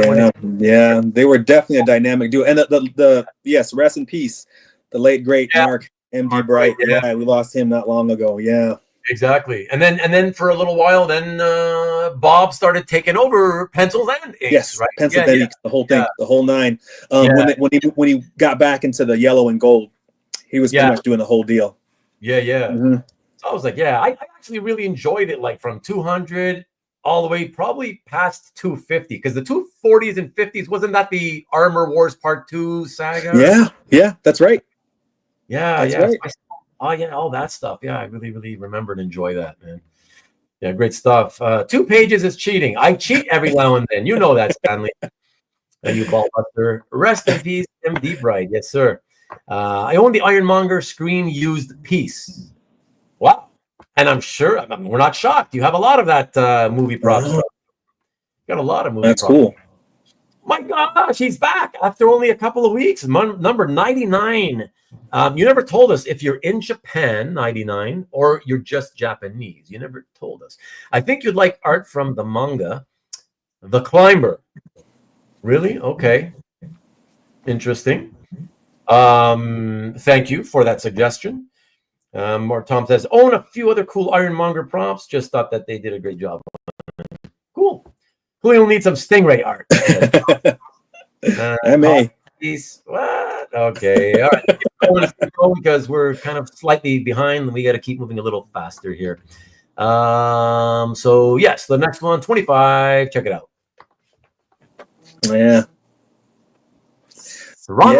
This is funny. This was a heritage auction, and I used to live in Dallas from 2011 to 17. And one of the cool things about being there is that that's where the heritage headquarters is. So I was able to go into their office, and they could pull pieces. Cool. And this is the one time ever where I actually went to Heritage and I sat in on the live auction. I was in the room. So there was maybe 15 to 20 of us in there, right? Everyone's online or on the phone. But I won this piece with my paddle. Okay. Personal with your paddle. Yeah, like at Heritage. Yeah, I had my paddle, and there's online and phone, and I'm sitting there putting my my paddle up. Yeah, old school. Funny. You ended up keeping the paddle or what? I may have it. I may have it somewhere. Yeah. But what's that one is what's your history? Again, when I think everybody, hold on, let me get it back up. There we go. When I think Ron Lim, when I think Silver Surfer, I think Ron Lim first. That was my introduction to the character, really, was reading books from that time. And so there was a lot great at that auction, but I was like, man, a full figure Ron Lim Surfer, and he even says his name, his original name, and his, Norrin Rad, Silver Surfer, and a bunch of Kirby crackle. I was like, yeah, I'm gonna go hard at this one. 99. I would say his thighs are well more muscular than his calves, but let me. Oh, there you go. Look at that. Yeah, this one's actually on the wall. Yeah, it's a little dusty. Look at that fine, colorless presentation, people. Look at that. That's the way to present. It's a black and white artwork. I've done both. But I know. These older ones with the actual lettering and all that on it. Yeah, I like to have them by themselves. And this this is actually silver coloring, like, this little edge right here. Yeah. So I have that one on the wall. Yeah. That's very cool, man. Yeah. And yeah, no, it's a great look. You're looking for a limb surfer piece, and again, you often do, you nail down a really good one that a lot of people were probably fighting your ass off for, right? Like, yeah. I can imagine. I was determined that day for sure. I mean, you try to be when you on these auction things, and sometimes it doesn't work out. Sometimes I'm not as determined, but yeah, I was really. This was a big target for me that day. I'm glad it worked out. Yeah, look at Tom. What a racist. He's talking about black on black crime or something. I don't know. I don't know. Tom, oh gosh, what are we gonna do with you? He might mean black matte, black frame. He might. Maybe. He might. I don't know though. I may be giving him the benefit of the doubt there. I don't know. Yeah, that's right. Okay, next piece, everybody, is a piece that you've seen on my channel, and I think maybe even twice, but definitely once, because I once owned this. And Marcus, you're good at guessing these when I give hints. It is the single. I've said this before. It is the single greatest illustration I have ever seen by this artist, and I've been a fan throughout his whole career. Marcus, let's see if you put it in. Let me see the comments for a second, because I want to see if there's okay. Look at that. Tom said, yes, I am a racist. I'm talking about black on black. Oh my God. He admits it. Okay. Nice. Good Lord. Aranga. What are you talking about? Aranga. No, you're not. You're missing it. Alex Ross. Man. Aranga. Okay. You're not going to take a guess. I'm going to show it here. Let me go back and show it here. Check this out. Oh yeah. You used to own this one. That's right. Yeah. That's right. Yeah. Yeah. And look what I wrote there, because I didn't remember if you remembered, but this was not drawn for the Uncanny Dave Cockrum tribute book. It was already existing, and they used it. Can we use it, kind of thing, I think that was the case for a lot of the images in that book. The book was from 2007. But I remember having and ultimately selling this in 2004, which is why I put 2004 as the date. I believe I got it the year that it was drawn. Well, this, I mean, it's 11 by 17, and it's a big image of him, and it's hard to see it here, but the crazy amount of rendering with the hatching he's doing on the dark part of the costume is crazy. And they got the hair too. Yeah, it's just a killer image of Thunderbird. Yeah. Well, 99. I really implore you to go into the description underneath our video screen and scroll down in the description, and you will see Kahlil's name under the description and a link to his cap gallery. And when you click on that, just scroll down on that first page you're in. You're going to see a list of artists, and then look alphabetically for Kayanan, and just click that, and you will find this piece, and then you can really get a fantastic view of all the rendering and hatching. It's unbelievable. This of all pieces in his collection, this is the one you really need to see at large size. It's unbelievable. Yeah. So yeah. And I picked this up from another fellow collector friend, the same gentleman I picked up the Art Adams Web of Spider-Man page from. I just don't know if everybody likes to be online or not, so I'll just say thanks, man. Yeah. Yeah, exactly. Yeah. It was a much different approach he took with this illustration, Marcus. Yeah, because don't forget, with the Conan stuff, he was actually trying to emulate Barry Smith's style. And there was once upon a time I really liked that stuff, but when I was younger, when it first came out, but then years later, I looked at it again as I got into this hobby, and I started seeing the originals, and I looked at it more closely, and Raphael had some problems, like a lot of problems with the the anatomy on Conan a lot of the times throughout that series.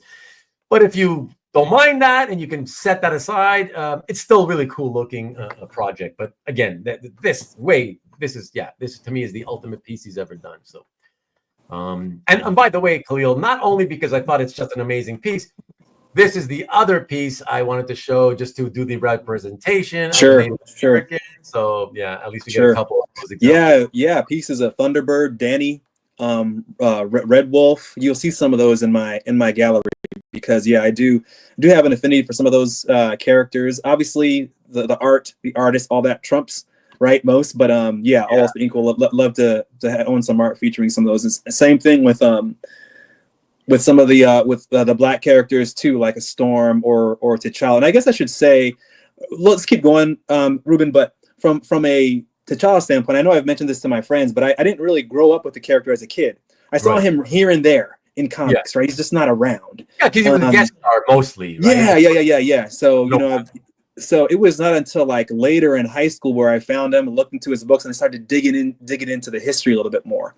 And I liked the art, but what about it was the character mixed with his mythos and his whole backstory. The whole idea of this uncolonized country that was able to kind of build up this way technologically, but also clean, and it has this form of rule that's a king and it's tribal, but it mixes the technology and the Fantastic Four angle, and this guy it seemed like he had to wear a lot of hats and had some very tough decisions and considerations to make that a lot of the other heroes that I read didn't. And so it was all that, man. Of course, it just looked cool. It was essentially like a silhouette, almost like a ninja kind of look, right? So yeah. Not to derail, but no, that's cool. Yeah. We're hitting the home stretch. I believe we have about 6 more to go. Cool. So yeah. So that one was 26. Yeah. So let's hit 27 and this one. Okay. You talk because I made all right. Okay. Let's check it out. Oh yeah. I remember I mentioned earlier, I said I have two published David Finch pages, and there's one particular book that I'm looking for the art from, but outside of that I feel pretty set and whole. I got that great Wonder Woman, and here is just, I mean, he's always drawn a great Wolverine. When I saw his image in the New Avengers book that he did with Bendis, but this is also throwback. This is contemporary French, but throwback to like the original Wolverine series. My favorite costume that I was introduced to him in, the brown and tan, ripping through ninjas. And this is a prime example of we were talking. Someone asked about covers versus interiors. If I only collected covers or loved covers, then I'm missing this kind of stuff, which to me is just as cool. And storytelling each image, right. And each image is its own thing, right? I mean, it's the right slash, then the left slash, then behind him, then in front of him. Very, very cinematic that way. Oh yeah, fantastic. I just want to say quickly, so I have this tendency when I'm looking through people's collections to make my selections, I suddenly start looking at it, and in my head, I start going through what I would be saying if I was on the show already. I just reenacting what I'm going to say because I'm so excited about it. And man, I was like going nuts because as soon as I saw it, I wanted to here. Let me just quickly put these, just a cinematic storyboard. Absolutely. Please go another 3 hours. Oh, for sure. Just for you, Stanley. Just come back to you and I'll put it back up in a second. I saw it. And so the first thing that I see that and I'm like, oh my God. X-Men 132, Wolverine. He's in the sewer. 133 gets into the Hellfire Club, starts tearing those assholes from limb to limb. That's exactly what I'm like. And these are ninjas, but it's the same shit happening. Yeah, so sure. Cinematic, like, And this is, I have to say this. a perfect example. Okay, like you don't know this, Kahlil. So on various episodes of various shows that I've done, I've mentioned that, sometimes people say that there's people who only like vintage art. There's people who like only contemporary, and then there's some that buy both, right? But oftentimes you hear the vintage guys own vintage only, and they'll say like, I like the look of the modern stuff, but I don't get why you guys would buy it because there's no nostalgia. And I always say that's where you're wrong. Because I used to think that way too, by the way. I used to be vintage only. I don't get the new stuff. It looks nice, but I don't get it, Then I realized the more I would look at it, the more I just realized that, wait a second, the more I look at it, I love it. And I started buying some of it. I'm like, it's still nostalgic. It's just not the way those old guys think. Because like I just showed you, I looked at this piece and immediately it made me nostalgic it reminded me to that throwback of the John Byrne X-Men era of that specific issue, right? So it's not that it's making me nostalgic for Wolverine number 900, right? But it still evokes the nostalgia of like, oh, it reminds me of how much I love the character when he would go crazy on a bunch of foes as a kid, right? And yeah, that's just a perfect example of that evokes nostalgia, even though it's brand new. You know what I mean? Yeah, right. So, no, I hear you. I mean, and I mentioned sometimes when I comment on things, I love that quality of a modern piece that has a throwback quality, or there's something that takes you back in it, but it also still feels fresh. So yeah, I hear you. And Harrison Ford was in a sewer in The Fugitive. Thank you. And 99, the solid blacks give it a gothic feel. I love how the highlights even fade in some spots to make it even more realistic in the black and white. Well, I can say, Ruben, this was an area where in the book, the coloring it was so dark. It was so very whatever. This is one where didn't work out that great. I was trying to keep my mouth shut so we don't extend the time, but I was like, okay, you can briefly mention it. That's good. We're done. I'll just agree with it and let's keep going. But yeah, fantastic piece, man. Like what a great, like if I was to have a modern day Wolverine page, I was just thinking, I would love to have that. That would be it. Like my one and done Wolverine. I don't even care who the artist is. Like I just love what's happening. So cinematic and wow. Okay. Yeah, so anyway, that's a good one. Yeah. All right.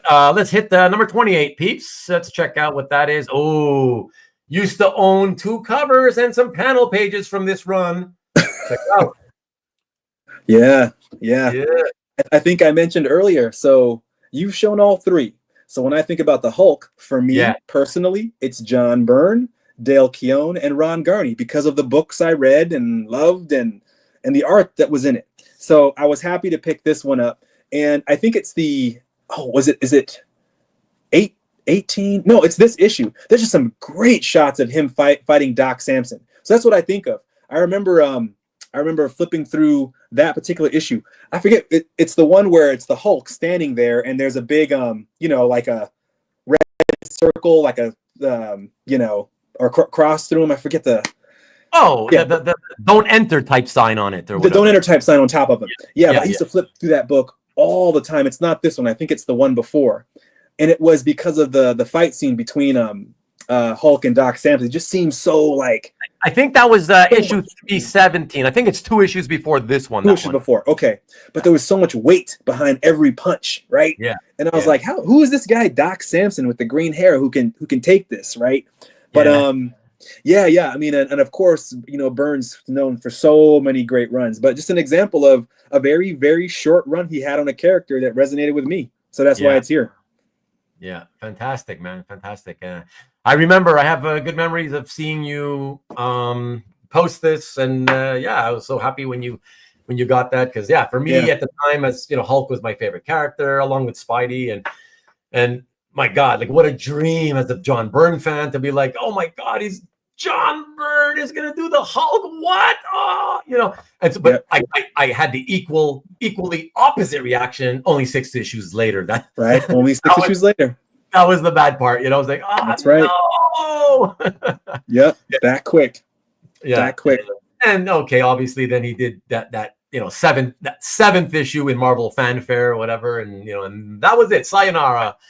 That was bad. But yeah, great memories. Sadly, got to run, George. Great art and great George. Great show. Thanks, gents. Thanks for being here, man. Yeah, thanks for being here. Talk soon.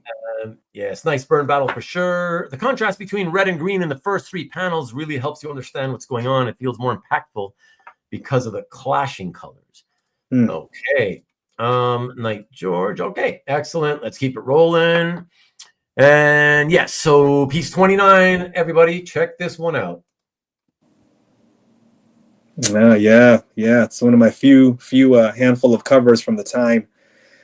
I got this directly from Alex some years back, who's one of the nicest gentlemen, you'll meet on the con circuit and all that. And yeah, we were just talking, and he had a chunk of his covers left, and I mentioned this one as one that didn't necessarily have the heavy hitting bad guys, right? It wasn't like it had the Green Goblin or Doc Ock or some of those guys. Had a lot of guys that maybe we'd consider on the second tier, right? But I always loved the design. I always loved the him being in the web, and you got the Lobo brothers, Hammerhead. Again, just some guys not seen as much. And the art is great when you look at it.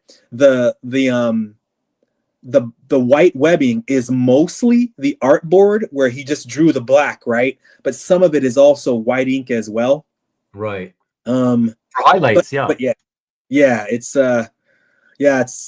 one I'll have for a long time. I actually had two of his, and I moved one to make a big piece happen. But this is a keeper. Yeah. Yeah. And I just want to say, Kahlil, that you mentioned, and I get why you mentioned it. I get it. As collectors, we always mention this type of stuff when we're deciding on a piece. You said, they're not the biggest villains, blah blah blah. But the thing about it is like, if you remember, okay, because I was a reader of all 3 titles, right? You got your Amazing, and then Spectacular was usually the second best title. And I would agree. I would say that Web was my 3rd favorite, and those they were considered in that ranking of importance from 1 to 3, right? Yes. The thing about these characters, though, is that I was still, even if it was the 3rd best title in the line, I still really enjoyed it. And these were the type of characters that they did use throughout the Web of Spider-Man series. So as long as you were enjoying Web of Spider-Man, I just feel like it's still cool to have these particular villains as the villains, because these were the ones that they were using in the title, So it feels appropriate. What I'm saying, Yeah, no, I hear you there. And I think one of the reasons I mentioned that was because for Alex and some other artists and whatnot, it's tougher for them to be okay with maybe selling or deciding to move a piece with some of the heavier hitters.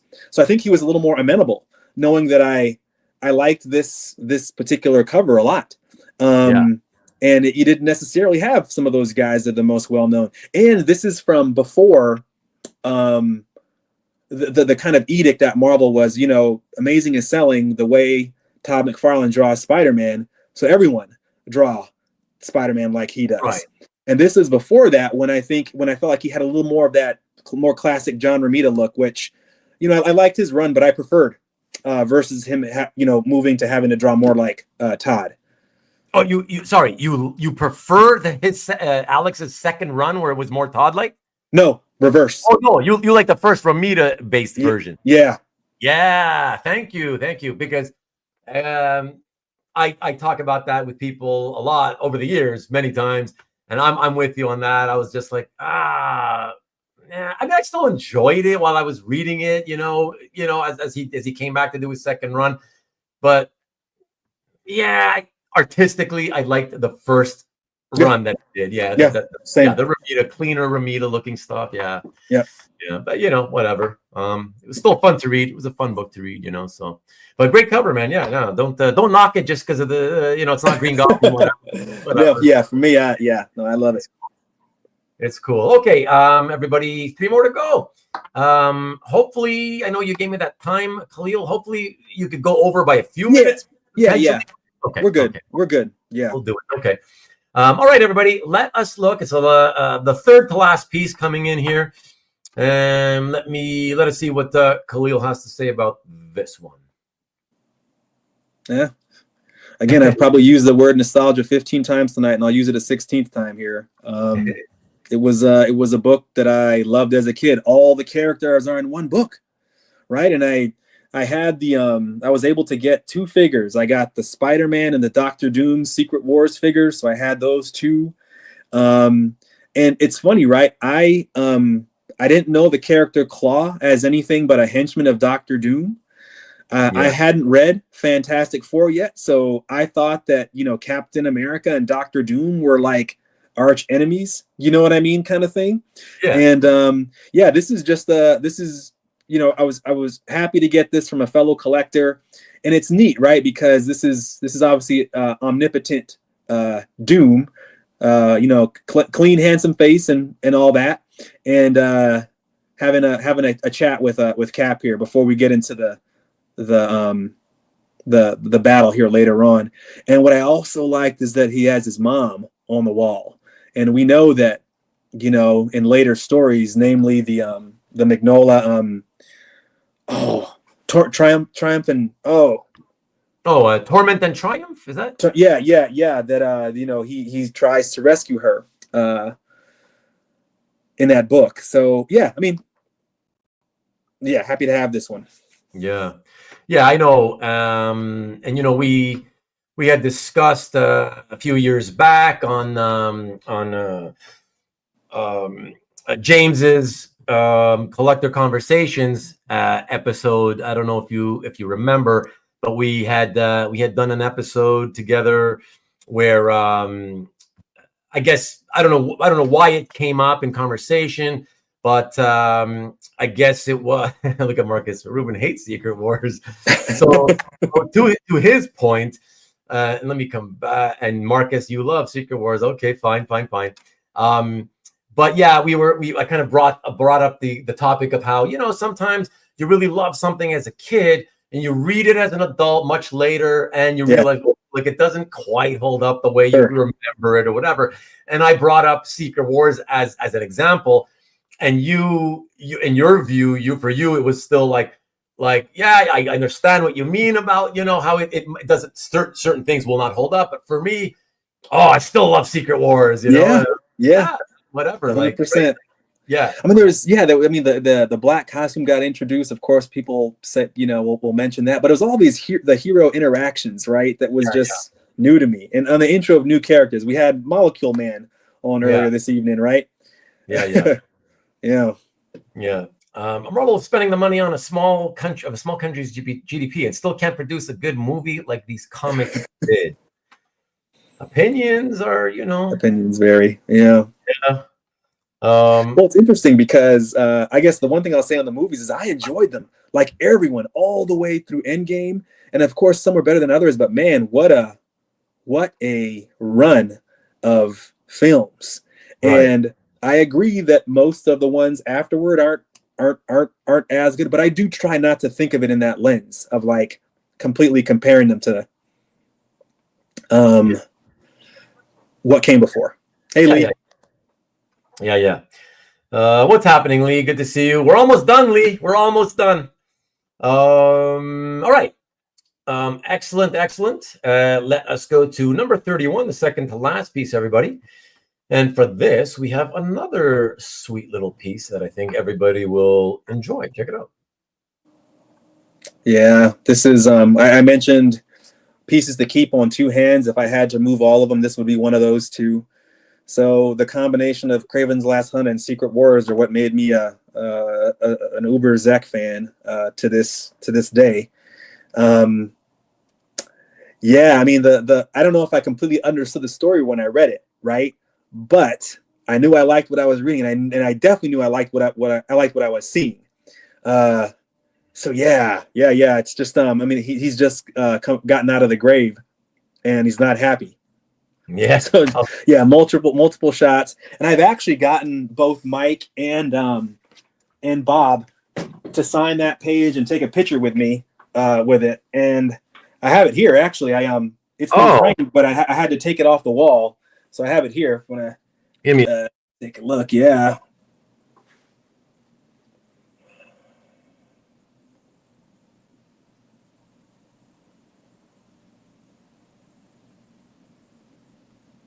Yeah.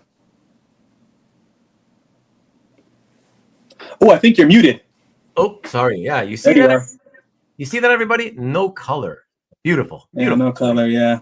Well, see in the right here, I had Mike Zeck sign it here, and then Bob McLeod signed it here. So they both signed in the margin. Yeah. Right. I saw that when I was saving the scan. And I wondered. Yeah. I wonder who did that. So it was you. Yeah. Yeah, that's cool, man. Yeah, that's a big one. That's a big one for me. Yeah, I was lucky to get that one when I did. It'd be more difficult now. When did you get that one? Yeah, so that one, it's been a while. I can tell you, I picked that one up in 2017. Oh wow, yeah, it's been. I knew it was a while, but I wasn't sure how far back. Yeah, 2017. Oh, so lucky, like you were saying, so lucky, like the timing, like because even then at the time you were probably thinking, oh God, these things are expensive. Yes, right, but, absolutely. I was like, man, this is pricey, but I got to make this happen. And that's it. And then you always know that, okay, yes, it hurts now, but you know that when several years pass after you've decided to put the money out, you'll be happy you did, because it'll be way pricier then, you know? Yeah. Right. Oh, amazing. 99 says, I can fully feel the emotion in Spider-Man's pose and motion. A sense of change is in him compared to his fluid motions of the regular Spider-Man, especially in the raised shoulders of the fourth panel. Yeah, let me quickly 1, 2, 3, 4, so everybody sees. Yes. Very nice comment there, 99. Yeah. Very thank you. Love it. Yeah, great page, man. Great page. It was always cool too how Zeck made sure to differentiate when Kraven was in the suit versus Peter. Yes, was much broader, much bigger. Yeah. You have to, like, if you're an artist worth your salt, you have to realize those things. Like, otherwise, can you imagine if he didn't think of it and let's just draw them and they look as like that wouldn't make any sense, you know? Right. So it's good. I love that. Yeah, absolutely. Okay, excellent. So everybody, we have reached the final finale. Nice. And Kahlil, you don't know this, but typically what I do is, not always, but usually I try to use the last piece for the what I think a lot of people will think, oh, this is the coolest piece of all, or whatever. But sometimes I don't always do that. Sometimes I do either that, or I choose something that I think that it's not going to be the most impressive piece to people, the viewing, but I'll keep it as the last piece simply because I know it probably means more to the collector who's you know. And I think for tonight, I'm hoping it was I hope you agree that it was a good reason to keep this for the last piece, because that's what I'm going to show anyways. You'll let me know after we see it. So here it goes, everybody. Piece number 32 in tonight's show and tell number 69 with Kahlil. Check it out. All right. Yeah, I told you, man. If you forced me to pick one piece, this would probably be it. It just mixes everything about art and being a kid, getting into comics is it, right? This was the first issue of Amazing Spider-Man I can remember picking up on the stands myself. Yeah, brought to the comic shop as a kid. It's Puma punching Spider-Man down on the side of a building. Yeah, and I remember this costume, like, what? Thinking it looked cool, but needing to know more. When I flipped open this book, the character, right, Puma, who's this guy? He's a Native American character, and he was a bad guy, but he didn't seem like a really bad guy. Yeah. Right? So that was kind of neat too. And this page, I mean, look, you got the top panel with him shooting the webs the new way he does it from the back of the hands with the symbiote costume. In the next panel, the title of the book, Amazing, is actually the character Puma actually says that, right? Yeah, it's kind of neat. That's kind of cool. And then the middle there, Puma basically says, you know, because he has senses, right? He said he always thought that Spider-Man's webbing was a man-made substance, you know, something he made in the lab. But then he says it's organic. You can see that term, it's organic. Yeah. And then Spider-Man, the next panel says, organic, are you sure? So this is the first hint that you realize that this suit there's more than meets the eye with this suit, that it might be alive, I guess. So yeah, man, just top to bottom. I actually had it signed and I took pictures with Ron, with Tom DeFalco, with Ron Frenz and Joe Rubinstein. So all three of the guys. All of them. Yeah. Oh, that's so cool, man. Yeah. That's a nice memory to have with one of, like, or I guess with the one piece, right? That you would take out of your burning home, perhaps. Yeah, probably. Well, and it's funny because when I think about the art, right? Like, I have art, like, if you're just gonna go unequivocally on look, that looks better than this. Right. I can say that, right? However, it's a mix of it, I would say, looking good, especially when I put on my nostalgic eyes, and just it's the whole story around it for me personally, right? Yeah. I mean, it's kind of all of it. Yeah. It's fantastic, man. No, I'm so happy that you have this page that makes you so happy. It's always great to see collectors achieve that type of a goal, you know? Yeah. Remember when I said I had another Saviet cover I had to move. This was part of that whole process. Oh, part of the deal. Yeah. Because this was the Berkey deal, right? Yeah, it's Berkey deal. Yeah, but that's unfortunately what a lot of people do have to do. I always say, sometimes in this hobby, you gotta give up something good to get something good. Yeah. You can't have it all. You can't have it both ways sometimes. Right. You know? Right. Whatever.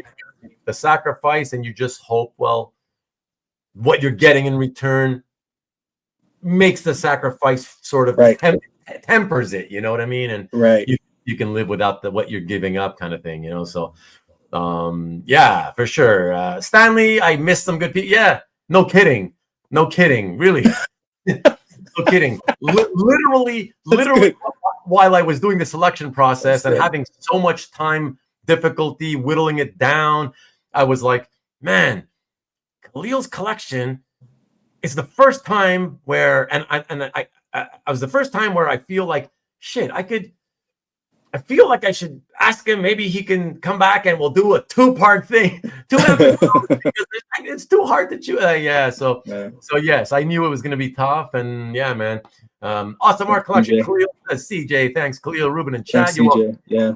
Amazing collection from Kavi. Always appreciate your comments, and thank you, Kavi. Kavi's the man. We got to hang out a bit at OAX, so that was good. That's right. Yeah, all of you get to meet each other. Can you do a few more? No, unfortunately, we can't.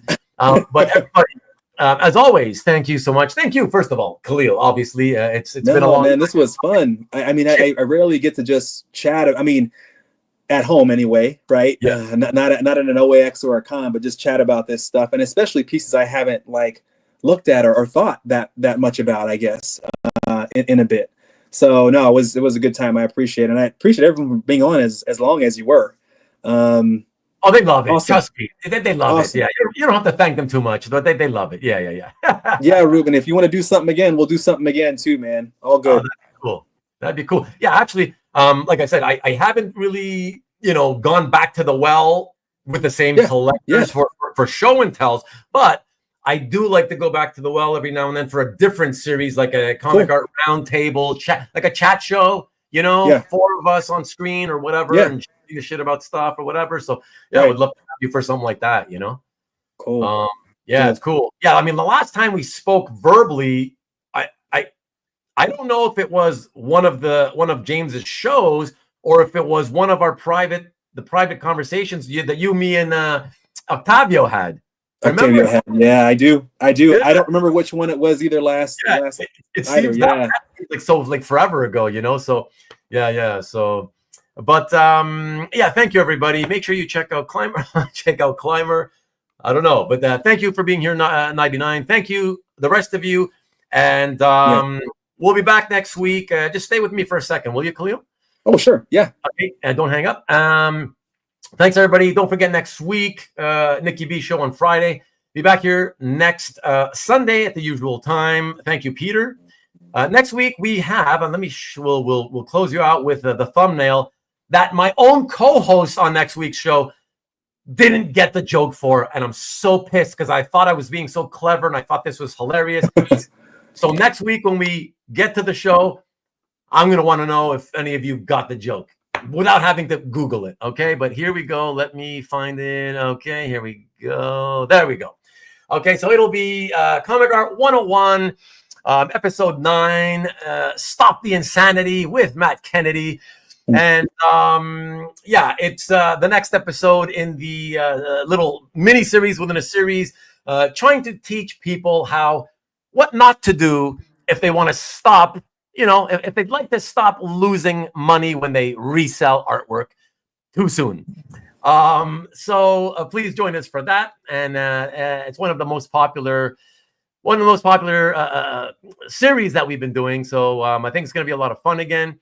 And thank you very much. Yeah, okay, Marcus, but we're all old, so everybody should know, okay?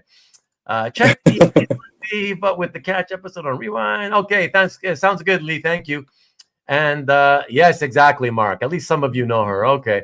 Ruben looks like he's fixing to be in a Marky Mark music video. That's so funny. But yeah, thank you guys. I appreciate it again. Once again, I will hope to see you all next Sunday. And yeah, until then, well, I'll explain it next week, Rodney. Until then, thank you. And as always, go blue.